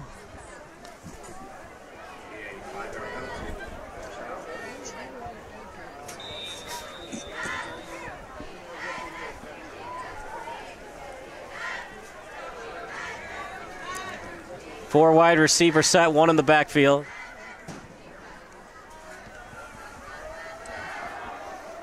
Almost picked off. Dangerous throw by Elliott, as almost getting in the way of that pass was Brian Timpone. Yeah, that was a good incompletion to make. Behind the receiver, there was a defender in the way. Just you're not trying to complete that one. Right, but it was read well by Timpone. It was almost picked off. It's that Fenwick defense is, that we use that word a lot, but stout. It's a stout defense. And Mount Carmel's a very strong offense. Fenwick's hanging in there nicely.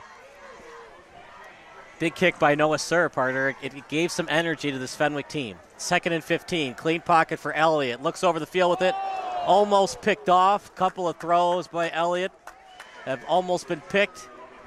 As that time getting in the way of it was Lavin. They have really abused him tonight, partner, but Lavin that time almost got the pick. He's been called for 2 defensive pass interferences. But I like that play across the middle. If he catches it, he's gone.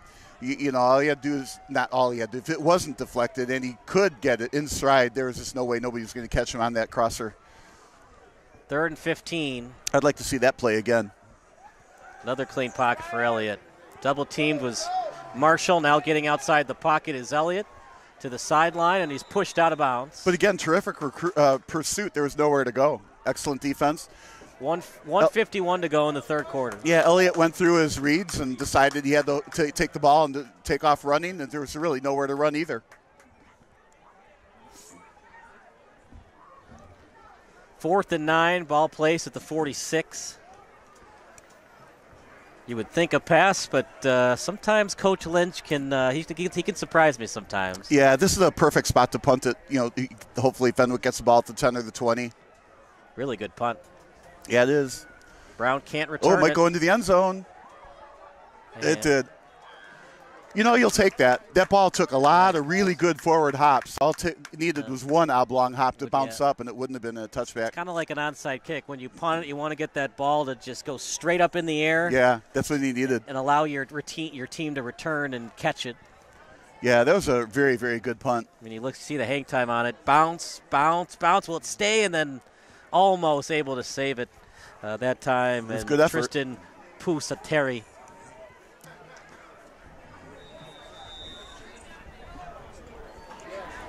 An advantage for Mount Carmel, partner. They've had the ball at the 40, at their 35, at the 45. It seems like Fenwick is always inside their own 20. Well, and I'm pretty impressed because those 21 points happened early in the game, right? Remember, it was 14-0 at the first quarter, right? And Fenwick has held them to 1 score after that, and has had multiple times to get back in this game. So that's throwing it out of bounds. Nobody there. Yep. Brown was... They're going to throw close. A flag on that? Oh, come on. I hope not. I don't see the flag. I see a ref signal. He's outside the tackle box. Let's see.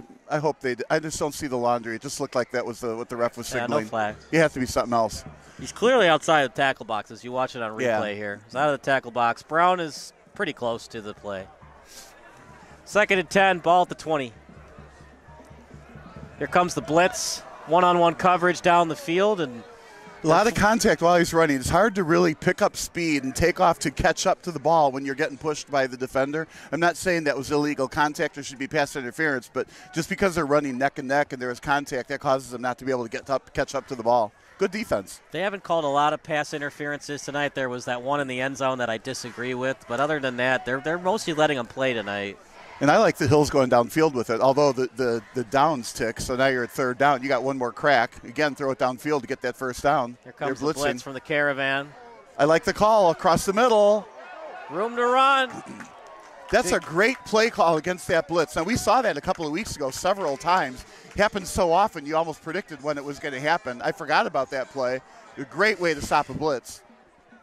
And that's a good way to keep a team from blitzing. Yeah. It's not exactly a screen pass, just a short pass across the middle where the linebackers vacated their spot. Both teams with 3 timeouts. Now Fenwick slowing it down a little bit. Yeah, the offensive coordinator at Fenwick has to be pretty happy with that call. Stewart in motion. Fakes the handoff. Rolls outside the pocket, then go back to the left. He's got blockers in front as Hill driven out of bounds, but he gets positive yards. And that'll stop the clock at 48 seconds. What a great tackle. It looked like Hill had a lot of room over there on the left and some blockers, but out of nowhere, just got tackled going toward the sideline. So it was about a 6-yard gain only. Tons of green field to the left there.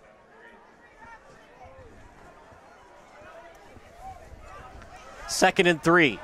Handoff to the right. Going nowhere fast. Yeah, probably lost a yard or two on that. That's a shame. Too slow developing of a play there, Bob, and Mount Carmel was able to attack and get the tackle. Yeah, as much as you want to say Fenwick can get a running game, Mount Carmel's just stuffing every run there is. I think you just got to keep the ball in Hill's hands and throw it 50 times and hope. 3rd and 4. The passing game's working, not so much the running game. Not a good pass, diving for it. He caught it. They're counting it, and he's about 6 inches short, but I'll bet they give him the first down. Let's see what they do. It's where the ball is, not the player. Right. They are calling it short. It's a good call. The ball was short. Yeah, so got a yard to go, 4th down. Now this is where you need your running game. They're going to call timeout and think it over. It is a touchdown, though. When you have 2 feet in the end zone and the ball is short of it, you catch it, that is a touchdown, even though the ball was short. Well, in this case, I thought it was, just calling the timeout to think it over, but the quarter just sped by. It's the end of the 3rd quarter now, 12-point game. We'll take a quick break. You're watching SBS, the broadcasting network for everyone. All right, run O'Sullivan's. Another guy doesn't like us. He only said pretty bad, though. Oh, we shouldn't read those. Whatever. I mean... Yeah, don't talk about Pageant, though. Fields had 2 4-touchdown passes. I can understand why Phillips is pissed about that. Is that what he said? You should stop talking about football. Talking about playing Pageant shakes my head. Oh.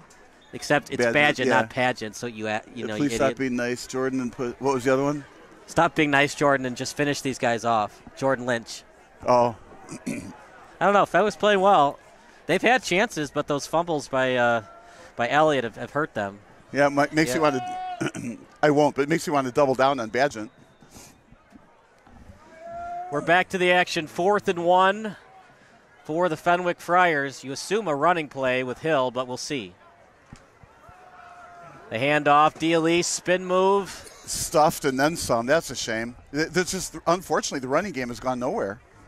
I don't know why they ran it to D'Elise. Their best runner today has been Hill. But then again, do you want your quarterback to take an additional shot? Well, when it's 4th and 1, you do. I mean, the game's on the line, right? Yeah, I have trouble with the runs on first down, where you just call a quarterback, not even quarterback draw. It's just a quarterback run left, quarterback run right. I'm like, all you're doing is hurting your quarterback, and then you expect them to throw a pinpoint pass on the next play? Do you think that because a lot of these teams run the zone read and the spread, they're just not comfortable I formation under center on those 4th and 1 plays? Well, in high school, that's been my comment about high schools. They have only so much practice time, so they get good at something, and they can't get good at everything. So they get good at the shotgun snap. They don't practice the under center snap, and they just do that the whole game, even if it's 4th and 1. Yeah, when you're under center, it's quicker time to hand that ball off.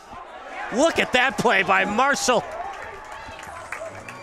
We still got ourselves a football game, and it's largely due to that man, number 9. Well, like you said, you're going to see him at the next level, at least in college. He's made a lot of good reads tonight, Elliott has, but that was not a good one. Well, it almost looks like no matter what happened there, he was going to break that play up. It's almost one of those plays where he's going to tackle both guys with the ball. Yeah. Reminds me of that Donican Sue play back in college when he was playing for South Carolina. He drilled the running back right off the line of scrimmage and then picked up the fumble. Handoff to Dupree. Yeah, I think if I'm Mount Carmel, I'd run the other way. If you're Mount Carmel, do you just put the hands in Dupree, screen pass, short pass, handoff the rest of the game? Well, I do put the ball in Dupree's hands a lot, and they haven't done that a lot. I don't think this game necessarily, and so Fenwick has to be, concerned about everything. But, yeah, I think you got to let Dupree take the ball upfield a lot now. 4th quarter. Handoff to Dupree. And this is where in the past, too, we've seen teams be able to run against Fenwick late in the game because I think that front 3 do get tired, even though they're just absolutely terrific. But, fighting 5 guys the whole entire game is difficult. 4th and 4, you got to assume they're going to run it to Dupree again. I would. Try to draw him offside. Fenwick not fooled.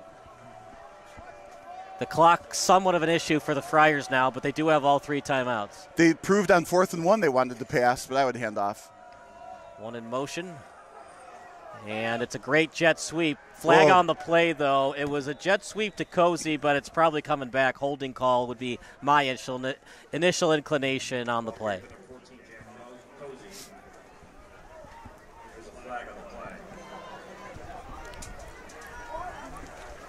Yeah, I haven't seen the signal yet. There it goes. Just like you said. A block in the back. Stops the clock, too. Yeah, and the punt's coming. Fenwick's done a great job stopping Mount Carmel since the first half. That defense is just doing a wonderful job keeping the offense in the game, keeping it close enough for Hill to do some damage. And Hill can get downfield fast. They've had a lot of slow starts all year as Fenwick, and then for some reason they could just turn the switch. Well, I think you're right. They had a slow start in this first quarter. Then it got kind of a medium start, and now, they're finishing well. Almost got the block, calls for the fair catch, and then fakes catching it. and it rolls into the end zone just barely. But the fake fair catch on the short, near side took a couple of Mount Carmel players with it. The punting game, you never think it's big for your team until it is, and that almost got the ball at the 1 yard line. Almost, yeah. You don't think you ever need it. Ray Guy got drafted in the first round, but other than that, punters aren't usually drafted. But, man, if you can find a good one, it just changes the complexion of the game sometimes. Yeah, Ray Guy was a good one. All right, so here you got the ball, 30 yards, 80 yards away, down 12, and you're in the last quarter with under 10. Got to score twice. How do you run the ball here? Do you just have to go outside the tackles now? I don't run at all. I mean, I wouldn't. The running just hasn't worked. So keep it in Hill's hands. I think go downfield with it a lot. Pump fake, clean pocket for Hill. Move. Double move. And held, Dorset perhaps. might have been grabbed. How do they not call that? We're going to watch it right now. It sure looked like he was grabbed. This is one of those things, if you're a Fenwick fan, of course he got grabbed. And if you're Mount Carmel, it's like, well, it had no effect on the play. I would have called it. Can't do that. I get it. They haven't called it much tonight, but, that was pretty blatant. Double move. Yeah, that's a missed call. Break for Mount Carmel. Deep again. He's wide open, but Jorson. Oh, how did he not get it? Oh, Merrick Hill, bless his heart. He's going to think about that tomorrow night. It's two things. First off, Hill has to put a little bit more air under it, a little less line drive, right, so that the receiver can run under it, right? And then the receiver was just a step behind it. I like the aggressiveness of the downfield shots, though.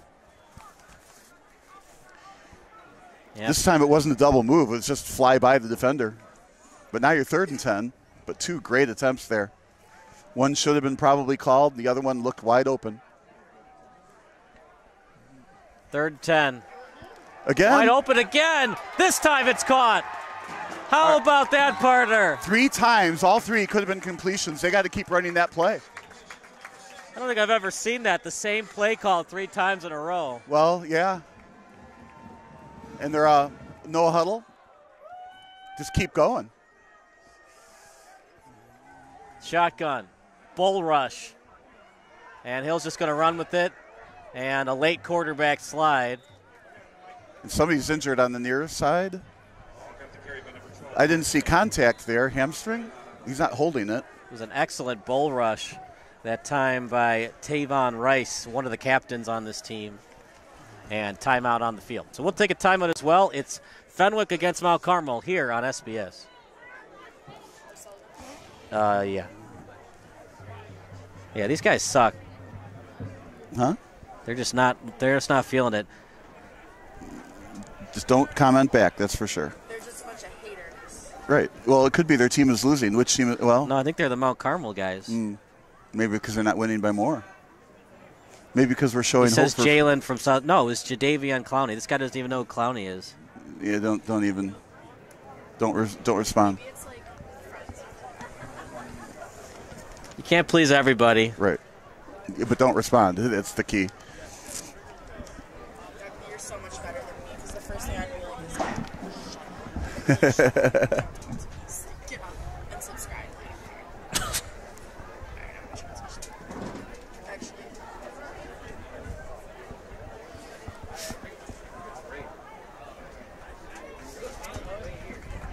Well, I don't know what the problem is. What? Don't even. You have thin skin. Ignore it.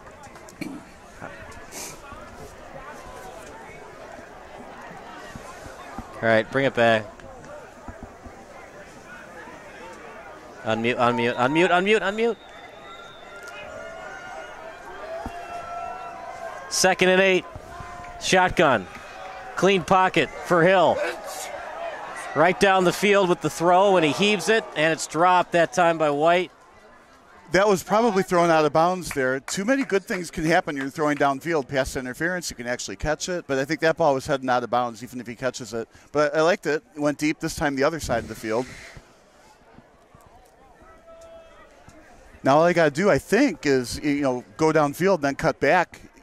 10 yards. You should have a relatively easy 10-yard completion. But I like these downfield passes. They have been pretty effective today. 9:04 remaining in the fourth quarter. Mount Carmel up by 12, but they were up 21-0. It's been a good comeback thus far by the Friars. It would be a heck of a win if they can score 2 touchdowns, not give up any points. Well, and you can't count them out. In the pocket, here comes the pressure. And sacked.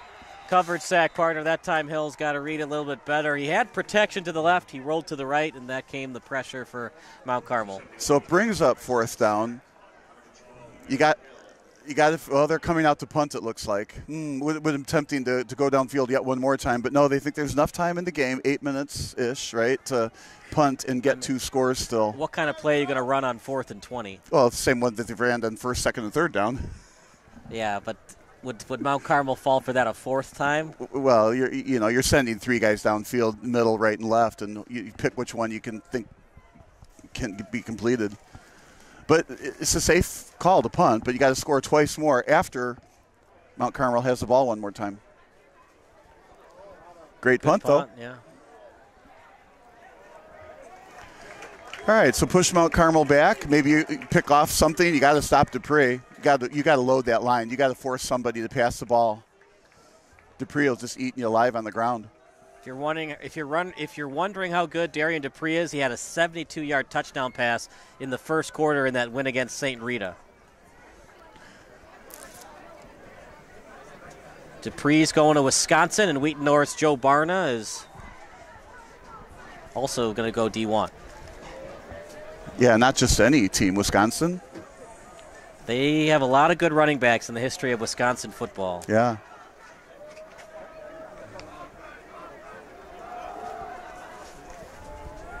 Up the middle.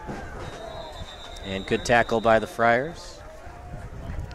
Well, that's what they needed to do, stop them. Now 2nd and long. Forced an incompletion, then a punt.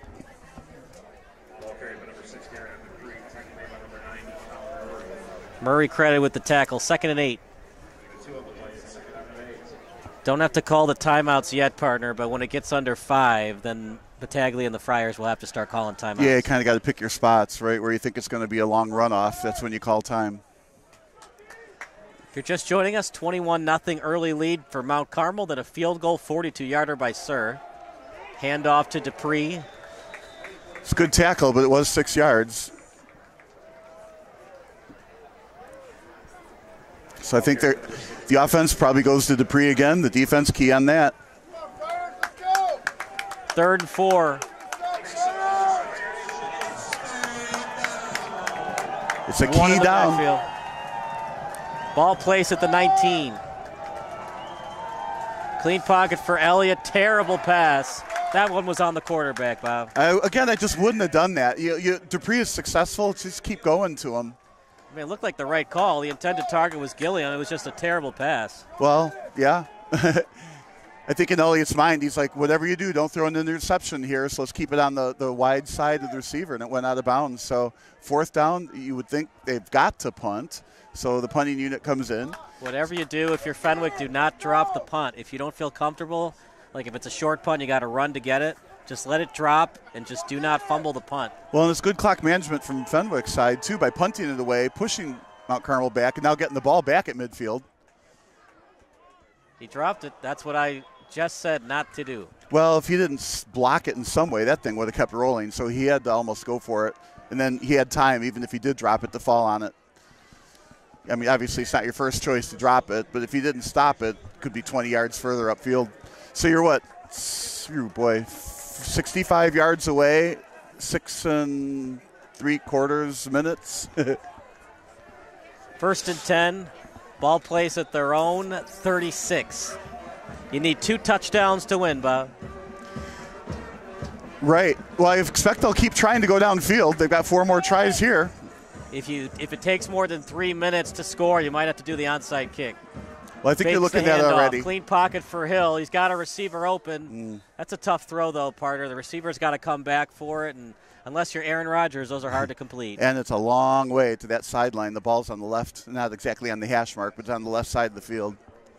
6:39 to go in the 4th quarter. 2nd and 10 at their own 36. I think I said this earlier when they were trying to go for a touchdown. You know, they had like 30 yards away from it. Going deep down the middle is okay. Thies with it. Beautiful tackle. Yeah, well read. Sniffed out play. Disallowing Thies from getting any positive yardage. The captain and Parker starts, and he showed it there. Yeah, there has to be something in the scouting report that says don't throw up the middle. Otherwise, I don't know why they're not doing that. 3rd and 10. You're running out of time. You do have 3 timeouts, but you probably got to go for it unless you get sacked here. Fakes the handoff. In the pocket. Bjorson trying to get separation up in the air. And Bjorson could not get the separation he wanted. Good coverage by Jones. Good no call by the ref. 4th and 10 coming up. That's one of those. It was a good route by the receiver. He did have the step or two he needed. It was a good throw, maybe a little bit short. The defender caught up and defended it well with no interference. It's one of those plays where everybody did well, but it turns out into an incomplete pass. 6:05 to go in the quarter. 4th and 10. Probably no choice for Fenwick but to go for it. And remember, when they scored that touchdown, before that, it was a 4th down play. Well, yeah, it was like a 30-yard completion on a 4th down, and then set up a score. Here comes the pressure in the pocket. Good pass to Brown. 1st down for the Friars. Excellent pocket presence by Hill to not run for that first. Take another second to look down the field, and he completed it to Brown. There's so many good things to say about that offensive play from Hill. Got out of the pocket, throw a frozen rope over the middle. Hill. He's got a man open. Looking for a late push on the defense. There it is, Calvillo, and Calvillo can't believe it, but I do think that's the right call. I think it's the right call. You can't push the guy before he catches it. You just can't do that. So well, you can, but it's cheating. Oh, that's right. Well, you can expect some yellow laundry. Now, we're watching the replay on that, so we'll get to see the push or no push. Yeah, you just can't do that. Close. It wasn't much of a push, is your point. You called it actually on Miles Jr., not 21. 21 is Calvillo. Miles Jr. is 23. I mean, it wasn't like it was intentional pass interference. He just kind of ran into him and prevented the catch from being made. 1st and 10. How big was that stop on the 2-point conversion by Mount Carmel? Because Fenwick could think field goal here if it was 21-11. Well, that's what we were wondering earlier when that happened, when you were saying that. It was 21-9. If it was 21-10, how does the game change? If it's 21-11, how does the game change? Of course, if it ends up 48 points, well, then those points didn't matter. Clean pocket, ball at the 29. Double team and knocking that ball out. Good coverage that time by the Caravan. But Jorson, the intended target, it was in his hands, but excellent defense by the D-back in Pusateri. And even if he catches that, it's only a 4 or 5 yard gain, and I think Fenwick's looking for bigger chunks than that. So I guess what I'm saying is no big deal. It's incomplete. Go back and get the next one. Don't run it. Find an open receiver. Deep middle is what that 4th down conversion was. So hard to win football games, though, when you got to throw the ball 50 times. Right, except you got a quarterback like Hill doing it.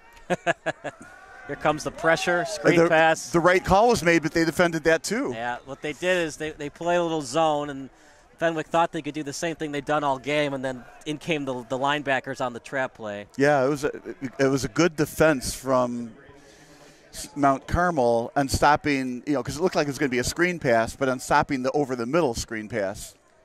3rd and 9. That's how big that stop on the 2-point conversion was. You cannot do a field goal here. You got to go for it. Blitz look by the Caravan. Open man. Got it. Absorbs the hit.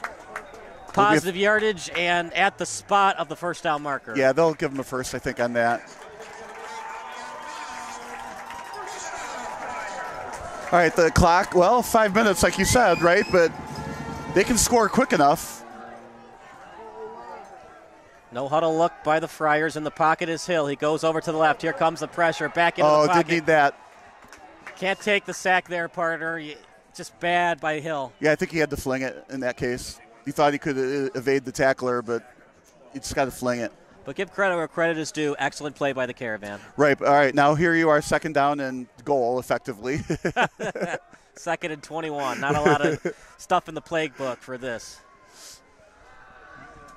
More pressure. Yep. At least that one he unloaded. He flicked that one away. Now, the Caravan are arguing there's no intended receiver, and you could make that argument because it was almost caught by 55, who's a lineman on the play. Well, yeah. Oh, there goes the flag. They talked it over and gave it intentional grounding. That's the way you do it. That's such a big call, but I think it's the right call. I don't think it was the right call. You're essentially in the grasp of the defender, and you're trying to throw it. How did they know you weren't trying to throw it into the end zone and you just got tackled in the middle of your arm? He did not try to throw it into the dirt. He threw it up in the air, and 55 almost caught it, and there was no receiver within 10 yards. Yeah. Lost it down, too. Not the call I would have made by the referee, but okay. 3rd and 31. You got to get at least 15 to even have a manageable 4th down. I'm going to say 3rd and goal here, even though it's not. 3rd and 31. Hill in the pocket, picked off. Intercepted. Still on his feet, and then brought down. It was picked off by Muha. And that's where that referee calling the intentional grounding really hurt, because now you were like, what, 3rd and 31, so you've got to get a big chunk of that yardage. If it's 3rd and, let's say, 21, well, you don't have to try to fling it downfield quite so far. So that penalty probably cost the interception. So 2 first downs would end the game. Yeah, that's a pretty likely occurrence here with Dupree in the backfield, which is a shame because it would have been nice to see Fenwick score and see a real barn burner at the end. The turnovers hurt Fenwick tonight. That turnover at the end of the half really hurt the Friars. Well, you have to play aggressive against Mount Carmel. Right, but you got to make good decisions. And Mount Carmel, right, true. But Mount Carmel also took your running game away. That's why they're 6-0. When they need to make plays, they make plays. Here's Dupree making a lot of plays tonight, still on his feet. He made all those plays on the same run right there. Nice to have number 6 in your backfield, isn't it? Well, a major difference maker. It's going to be interesting to see how fast he'll get into the starting lineup at Wisconsin.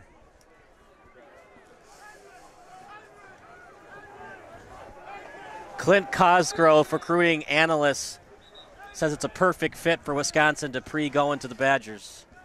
Of course, you got to be an analyst to figure that out, right? Perfect fit, Dupree, Wisconsin. How about perfect fit, Dupree, anywhere? Dominating high school doesn't always translate to dominating in college. Oh, that's true. We'll take a break. You're watching the Friars against the Caravan here on SBS. O'Sullivan's. These guys are ruthless tonight. Oh, what happened now? Let us enjoy the game in our own capacity. Y'all don't need to explain everything. Don't argue. I'd be like, then mute it. That's your job. They do understand that there are 10-year-olds watching this that might not understand everything that's going on. Yeah, but we're not catering to them. Right. I just think you got some weirdos here. Don't worry about it. People just suck, man. Isn't it the same group, the same guys? No, we got some new ones. Well, just let it go. We're not any different than we ever are. They're saying the announcers suck. The TD is awful, and that video guy, man, the worst video guy of all time. You know, actually, they haven't complained about the video guy at all. They aren't. Yeah, they're bitching. They said the old guy was okay, though.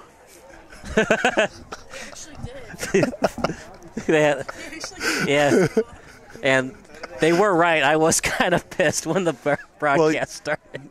Well, you did stop the puns, thankfully. I like the puns. I don't. A lot of dad jokes. There was not a lot to talk about. Mount Carmel was kicking their butt. It does break the ice in a way. Then after that 4th and 1, man, it changed the game. It did. Well, it changed the game, but they still won or are going to win. They weren't feeling Bob Vilsoe and Kyle Smith tonight. I guess, and it's probably Mount Carmel fans, because if those were Fenwick fans, we would have heard that the other broadcasts. Yeah. You know what I mean? So these are Mount Carmel fans. So I think it's because we've been optimistic that Fenwick will get back in the game, and they don't like it. I don't think it's about us. But like I said, don't even. They got 3 shake our heads. 0 for 3. I struck out. I don't know what that is. Yeah, it's the shake my head emoji. Yeah. Look at that but it could be beautiful shaking dog. their head at the comments, not at us. See, this is not a good commercial because okay, bring it back. And look at, they're retracting messages too. Did you see that? They're retracting them. First and 10, ball at the 40. And Fenwick, they're in some trouble right now, Bob. Yes, they are. And that's a shame, because it has been a very good football game. Dupree again. My goodness. Honestly, you could just run Wildcat with Dupree the rest of the game, and he still might get 5 yards. Oh, well, that's very likely. That's why I was shaking my head when the 1 yard, 4th and 1, and they ran that receiver screen. That just was the wrong call. But it didn't change the outcome. I mean, the calls haven't been awful by Lynch. Elliott's just been erratic with the accuracy. Well, and again, you got to give credit to Fenwick's defense. 2nd and 4 at the 34. Breaks through a tackle. Still on his feet. Close to the first down marker. And Fenwick has to blow a timeout. They now have 1 remaining. And that's going to be tough, because 1 remaining timeout and just 1 yard to go, maybe yard and a half, whatever, to get a first down. In all likelihood, they'll get that first down. You lose a timeout, and they've got a new set of 4 downs. 1 timeout remaining with Fenwick. We'll stick with the action. Thanks so much for chatting on the live chat.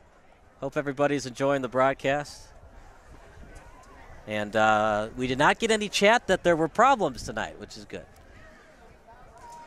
3rd and 2, ball at the 32. Play the game, but unless Mount Carmel has negative yardage on this play, they're going to go for it. Unless you have. Well, you'd have to have a lot of negative yardage to go for it here. Why punt at this point in time during the game? It'll just be 2 runs from Dupree. At least that's what I would do. Unless you've got a kicker in the wings on your team that can kick a 49-yarder. Well, we did make a 40. Fenwick, right? Yeah. Made a 42-yarder. That was pretty healthy. That was a nice kick. It sure was. I mean, you could make the argument that was a momentum-changing play. It gave some energy to the Fenwick people on the sideline. Yeah, it really did. And it was a momentum-changing play. 3rd and 2 at the 32. Elliott, little sweeper to the left, and first down for Taylor Jr. I'm really surprised. Yeah, I'm really surprised they put that ball in the air at all. Well, Fenwick, they're going to fall to 4-3 most likely, unless something crazy here like a fumbled snap. They played hard. I know you don't want to hear silver linings because you're still 4-3. You got to win at least 1 more game to make the postseason, but they look better than they did last week against Nazareth Academy. Well, they'll get that next win somewhere along the way, but they sure proved that they can play with the best of them tonight. But they knew that. They were a good team at 4-2. What was the original prediction? It was 35-21. Yeah, you're closer than I was. I said 35-7. At first, my prediction looked good, but after it was 21-0, it's been mostly Friars. Clean pocket for Elliott, double coverage, and you're right, Bob. I don't like that play call because it stops the clock. Yeah, they're right. They're playing as if it's 35-21 instead of, well, it's still a 2-score lead and right. But Fenwick's got 1 timeout. Yeah, I would be icing the game with Dupree, or ice the game with somebody else, right? But ice the game on the ground. You don't have to use Dupree. Manning the second has a touchdown run tonight. Right. Maybe he'd like another one. 2nd and 10 at the 29. Coming into this game, Fenwick had a positive scoring ratio, point differential. Breaks her a tackle. And the very not seen guy in Jake Kazi took that handoff. Well, and I like that play. Run lots of room to the right. Didn't go out of bounds. Clock runs. Now 3rd and short. Again, highly likely he'll get the first down. They've got a winnable matchup next week, does Fenwick against DePaul College Prep. You really got to win that one because if you go into week 9, 4-4, you got to play the powerhouse in Immaculate Conception. Well, I'm fairly certain Fenwick's going to win the next game. They're an excellent team. They're just playing a very strong Mount Carmel team today. Elliott with it. He's got speed. Gets to the edge. But he's drilled. Crunched. But he got the first. That's all he needed. Right, and that should be enough to be able to, well, how many timeouts? You said one timeout? All they want is to keep the ball on the clock, and they don't need more points.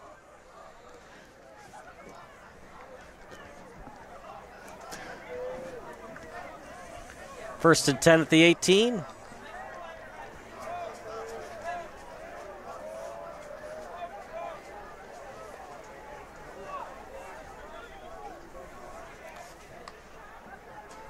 Handoff up the middle and stop short of the first down marker. Matthew Marquette on the handoff.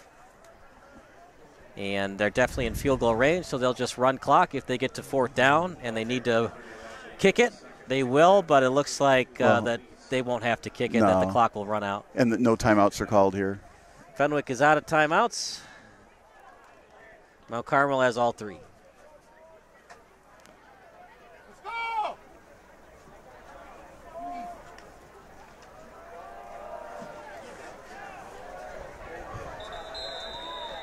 So what do you think? Did Mount Carmel just win this game, or did Fenwick have plenty of opportunities that they're disappointed they didn't get the victory? You know, I was thinking that, the kind of like a game summary. Both teams played well. I think, Mount Carmel will feel like they underperformed, but I think both teams played well. I think Fenwick maybe could be a little bit surprised they did as well as they did. At the same time, they really had many, many opportunities to get back in this game, and it was given to them by a real strong defensive showing to hold Mount Carmel to 21 points to this point in the game.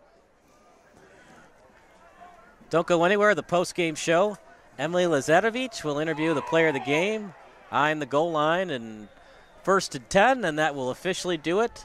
Victory formation coming up, but they don't have to run a play. Yeah, so you won't see that. I think the victory formation already occurred. Well, Parter, it was a fun one, a tough loss for Fenwick, our first loss here at Triton College on the season, and that does it for our regular season broadcast for the Fenwick Friars. Oh, that's a shame. It's been fun to be here for these games. Fenwick's an awesome team. It'll be fun to see how far they can go in the playoffs. The Caravan improved to 7-0.